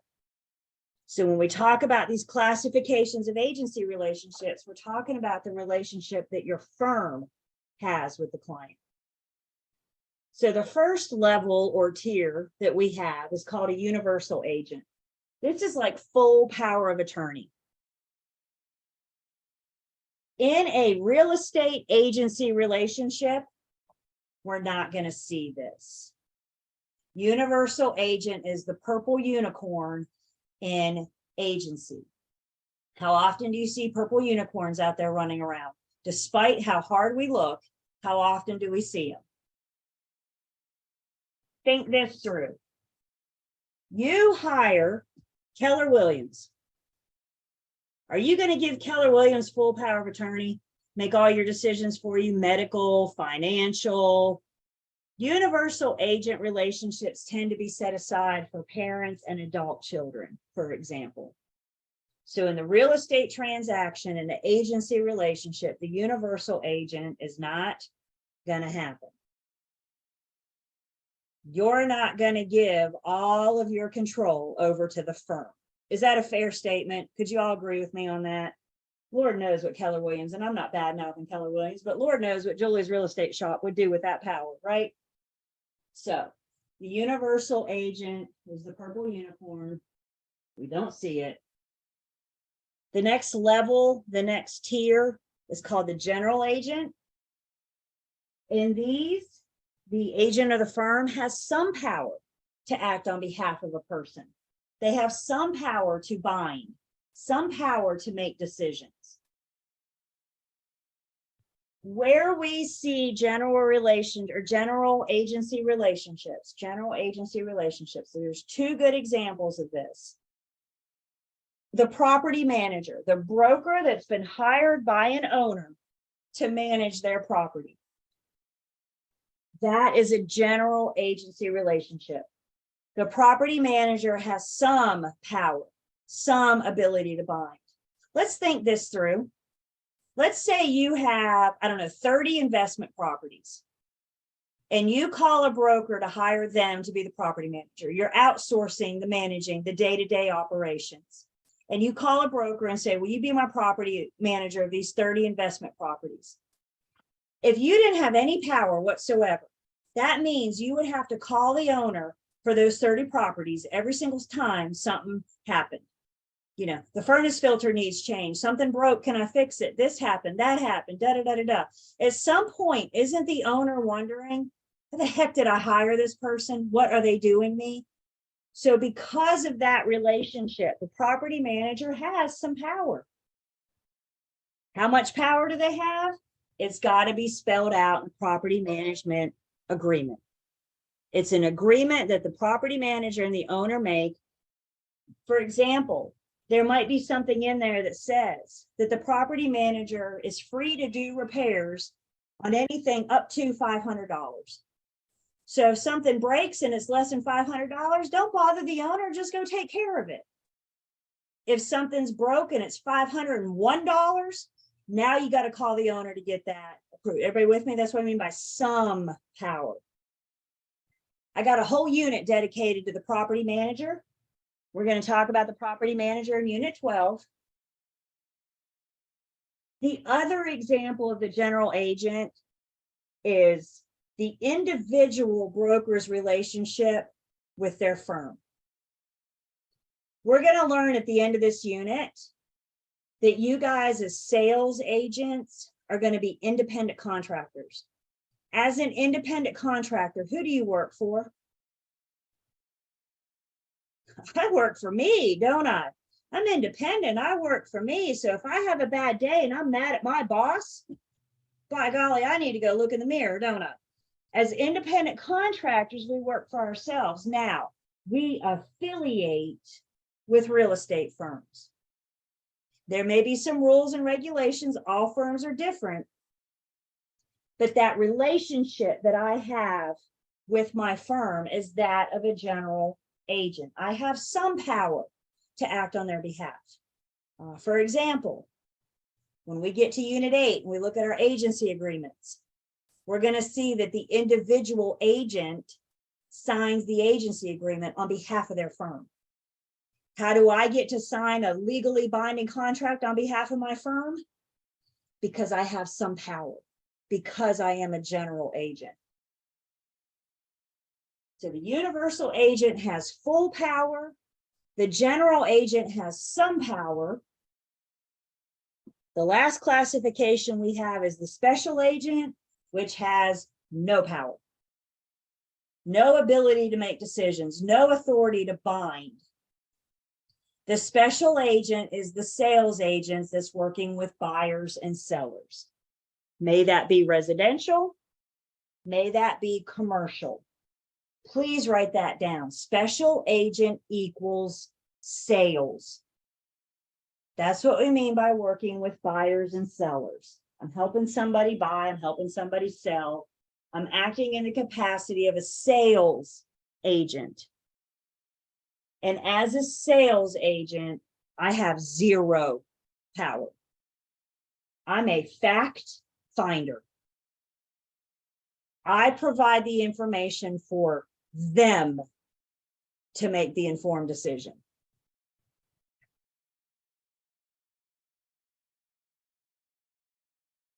So the different classifications with some examples. My visual people. How's that? Universal is full power. General is some. Special, our tank is on E, isn't it? I have no authority to bind. Some of you are going to do residential sales. You're a special agent. Some of you are going to do commercial sales. You're a special agent. Some of you are going to do property management. Maybe that's residential. Maybe that's commercial. The property manager is the general, some power.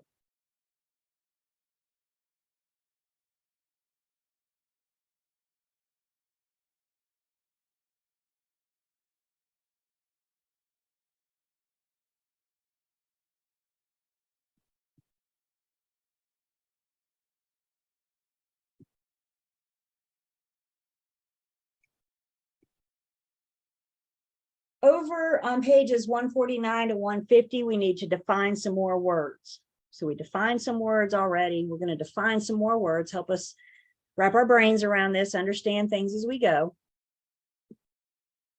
The first thing we're going to define now is brokerage. Brokerage is the business of bringing people together in this transaction. Question comes in for confirmation. You said special agent is a fact finder. That's right. I provide the facts for them to make an informed decision. Can I make anybody, as a special agent, can I make anybody do anything? Nope. Thank you. So the business of brokerage is just the business of bringing buyers and sellers together in the marketplace. If you're going into property management, brokerage would be the business of bringing landlords and tenants together. We're bringing people together in this transaction. North Carolina is a broker state, which means we are all brokers. We have different levels of classifications. We're talking about those, but we are all brokers. Some states, for example, may be a sales associate state, which means they do their licensing in stages.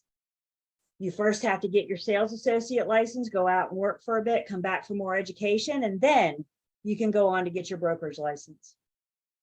North Carolina, we skip the sales associate thing. We just all become brokers. We have different levels, different classifications. Talking about those. Commission is what we typically get paid when it closes. For some of you, this is brand new information. I only get paid when it closes. So guess what happens if it never closes? Guys, we don't work hourly. We don't work salary. We worked on a commission on a transaction basis. Again, when we get to Unit 8, we're going to talk about your commission. We're going to talk about when you earn your commission versus when you actually get paid. We're going to figure out how to calculate your commission. That's fun math, figuring out your commission. Now, you may have property managers that are paid a flat fee, for example. But as far as the sales side goes, typically we're paid when it closes, commission when it closes. Have you guys figured out too? I hope I'm not bombarding you with all sorts of brand new information today, but while we're at it, real estate is not a Monday through Friday, 9 to 5 job. Think about, when do most of your buyers and sellers work? Monday through Friday, 9 to 5. So if your buyer wants to see property, but they work Monday through Friday, 9 to 5, do you need to be available on evenings and weekends to show them property? We talked about open housing last week. You know that agent that's in the open house at 2 o'clock in the afternoon on a Sunday? Yeah, real estate is typically not a Monday through Friday. Sales. Now, property manager maybe, depends on what avenue you want to go. But as far as sales, we work when the client can. If you have another job, some of you may start this career, start this industry with a full-time or part-time job. You may not be able to work with every buyer and seller that comes your way. If you got to work part-time and your buyer's only available during that time to see property, does reasonable skill, care, and diligence tell you to take them on and not show them property and not help them out? Is that how we old car? So we may have to turn business away or refer business because that's what's best for the buyer, seller, client. Then we have something called a cooperating broker. This is other members of the multiple listing services. By other members, I mean those not affiliated with my firm. What we are trying to do with the MLS is collaborate. We want to share our listings. And by putting it in the MLS, I'm inviting agents from other firms to cooperate with me in this transaction and bring me your buyer. When I put a listing in MLS, one thing you guys will not see on the public sites is how much commission you're going to be offered. How much commission am I going to pay you when you bring me that buyer? So we advertise our commission to cooperating brokers. We're coming together, we're cooperating, two firms, firm A and firm B, we're cooperating together to help this buyer and this seller through the transaction. Compare a cooperating broker or cooperating transaction to an in-house transaction.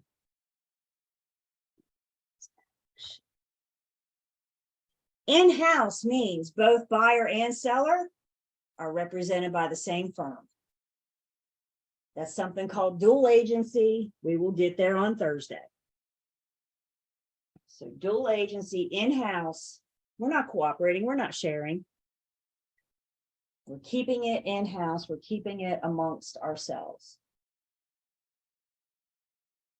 More on that.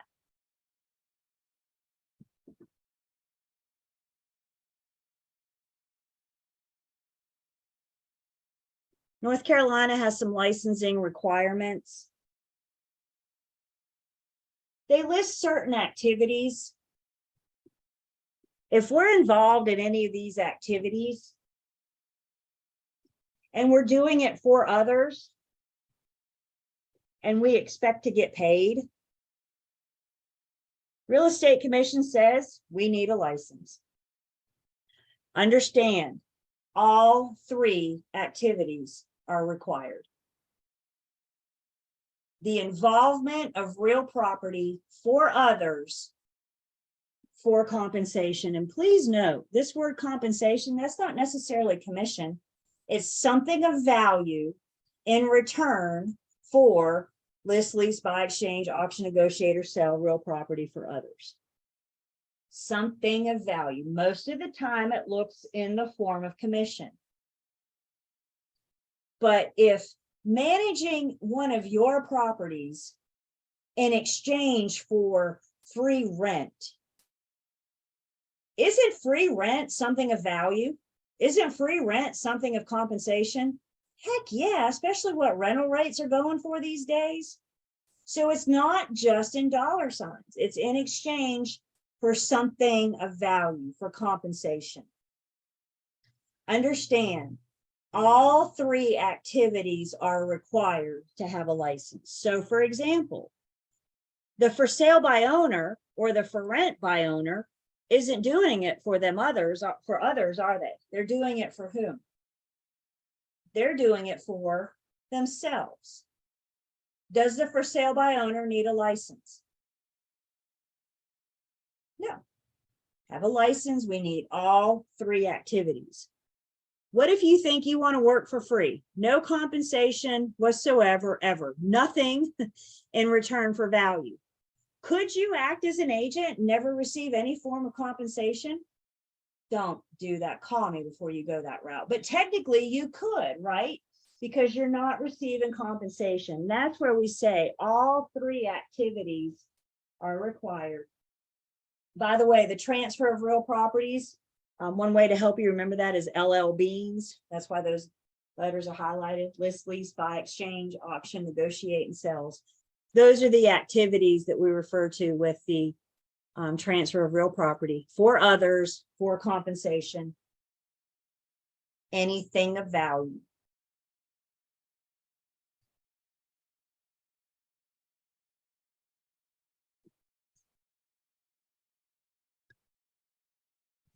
So let's talk about the different ways that we can create agency relationships. We've introduced you to the idea of the agency agreement. This is one way to create an agency relationship. We're going to spend more time on this in Unit 8, so please bear with me. The client and the firm enter into an agency agreement. The client hires the firm. And when we meet our agency agreements in Unit 8, we're going to learn that we're being hired to do a very specific job. So for example, the listing agreement, the seller is hiring the firm to market, list, and sell their home. The buyer's agency agreement, the buyer's hiring the firm to help them find and purchase a property. Property management. The owner of a property, the investor, has hired the firm to manage their property. So our agency relationships. Back to getting paid commission, a great question comes in. Can I get paid if I'm the buyer? Yes. The buyer, and this happened in the last couple of years with the crazy market we were in. The buyer is a party to the transaction. So technically, if you really wanted to share your commission with the buyer, you could, even though they don't have a license, because they're a party to the transaction. Isn't that interesting? Some agents were using that because it was such, I mean, it's been cutthroat out there the last few years. And some agents were using that. If you hire me as your buyer's agent, I'll give you 0.5% or 1% of my commission. Could they? Yeah, because the buyer is a party to the transaction. Good question. Thank you. So agency agreements are one way that we can create agency relationships. Like I said, you are going to affiliate with a firm. Even though you're an independent contractor, you will still have an independent contractor agreement. Could also be an in-house employment contract. That relationship, that independent contractor agreement you have with your firm creates that agency relationship. That agency relationship between you and your firm spells out what the firm expects you to do, any duties, responsibilities that you owe the firm. Please hear me. All firms are different. All firms are welcome to practice however they want, as long as they're not violating license law and commission rules. So please don't start asking me a bunch of questions about what firms have to do and what services they have to offer, and do they have to provide training? And I can't answer that because I haven't talked to all the firms.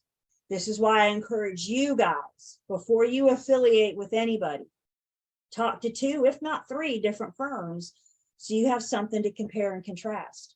They're all different. And please, you guys, before you sign on with any firm, read that employment agreement, read that independent contractor agreement, understand your duties and responsibilities with the firm. Can everybody pinky swear me on that? Julie, I promise. And I know it's so funny to think about, like you're just joining, but you got to think about, you know, what happens if I ever leave this firm? What happens when you leave? That's going to be spelled out in your independent contractor agreement. So read that thing before you sign it. Know what you're getting yourself into, what you're signing up for. Another agency relationship is the cooperation agreement. That's what we have in MLS. Like I said, when you are in MLS, if your buyer wants to see a listing that another firm has listed, they want to see 123 Main Street and another firm lists it, MLS will tell you, if you sell 123 Main Street, this is how much you can expect to get paid. This is how they're cooperating with you by bringing that buyer.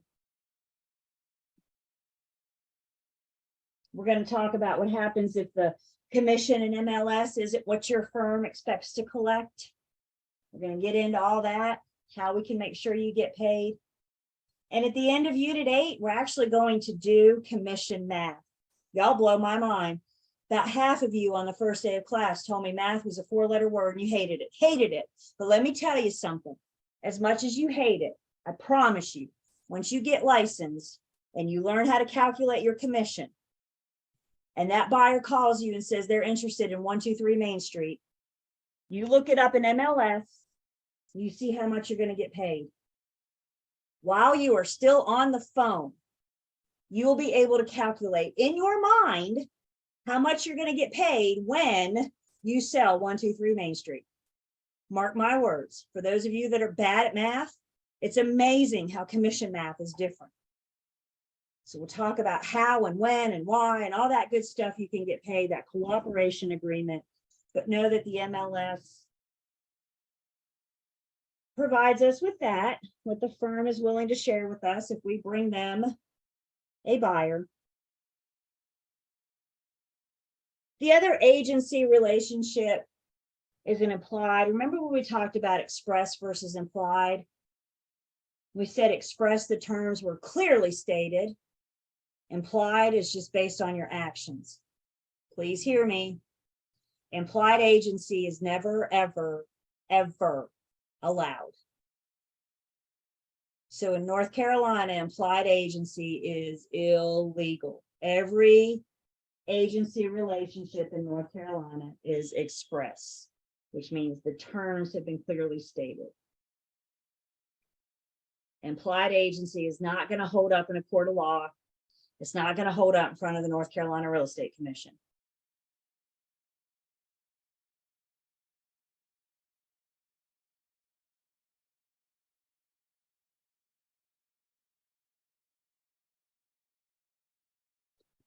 We also have our scope of authority. What are we allowed to do within what realm, what parameters? Again, we can break this down once again into express versus implied. So with our scope of authority, express agreement is one, the terms have been clearly stated. Maybe it's in oral, maybe it's in writing, I don't care. What we need to understand, and the problem topic with express, is that the terms have been clearly stated. May it be on a piece of paper or a handshake agreement. The terms have been clearly stated. Again, compare an express agreement to an implied. Implied is based on our actions. Any implied agreement about agency is illegal in the state of North Carolina. Any implied agreement about agency is illegal. Everything we do is express. On Thursday, we're going to talk about when we may have an oral agency agreement. We're going to talk about what that might look like. And it's okay as long as the terms have been clearly stated. The other scope of authority is something called apparent authority, and this gets a little trickier, but with the apparent authority, the principal or your client is aware of our parameters, but they expect us to step outside of those parameters. This is where you and I need to understand the parameters. Y'all, it's not the seller's job to know my job. It's my job to know my job. It's my job to know those parameters. Isn't that a fair statement? Can you guys agree with me? That's why we're here. Let's say, for example, you have a conversation with the seller. You tell the seller that you have to present all offers to them. I present all offers. I can't make this decision. And let's say your seller says, that sounds good. I think that's fair and reasonable. I appreciate you sharing that with me. So then fast forward a couple weeks, and the seller's going to go out of town for the week, and they're going to be off the grid the whole week. And the seller looks at you and says, I know you have to present all offers to me, but if anything that comes in that looks like this, go ahead and accept it on my behalf. Are those instructions from your principal that we can follow? Are those lawful instructions that we can follow? I see head shaking no, and you're right. Because I only follow my principal's lawful instructions and not presenting all offers, accepting an offer on their behalf because they're off the grid for a week. That's an example of apparent authority. Again, you guys, it's my job to know my job. It's my job to know the parameters and what I can and can't do. So when that happens, you say, wow, seller, I appreciate you giving me that authority. That's kind. But license law and commission rule says I have to present all offers.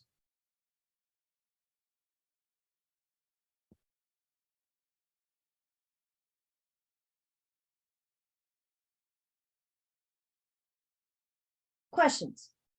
This was a big day. Guess what Thursday is going to be? A big day. Guess what agency is? A big deal. Please don't be glossing over this going, okay, I heard her talk about it. It's good. I got it. No, you don't. No, you don't. There's not a single one of you that's leaving agency today as an expert, leaving this call today as an agency expert. Even if you think you got it, go take a quiz at the end of Unit 7 and see how well you got it. Everybody with me? If you think this is easy, you don't get it. So I'm going to finish here today. Thursday, don't go anywhere just yet, please. Thursday, we're going to start at the top of page 152.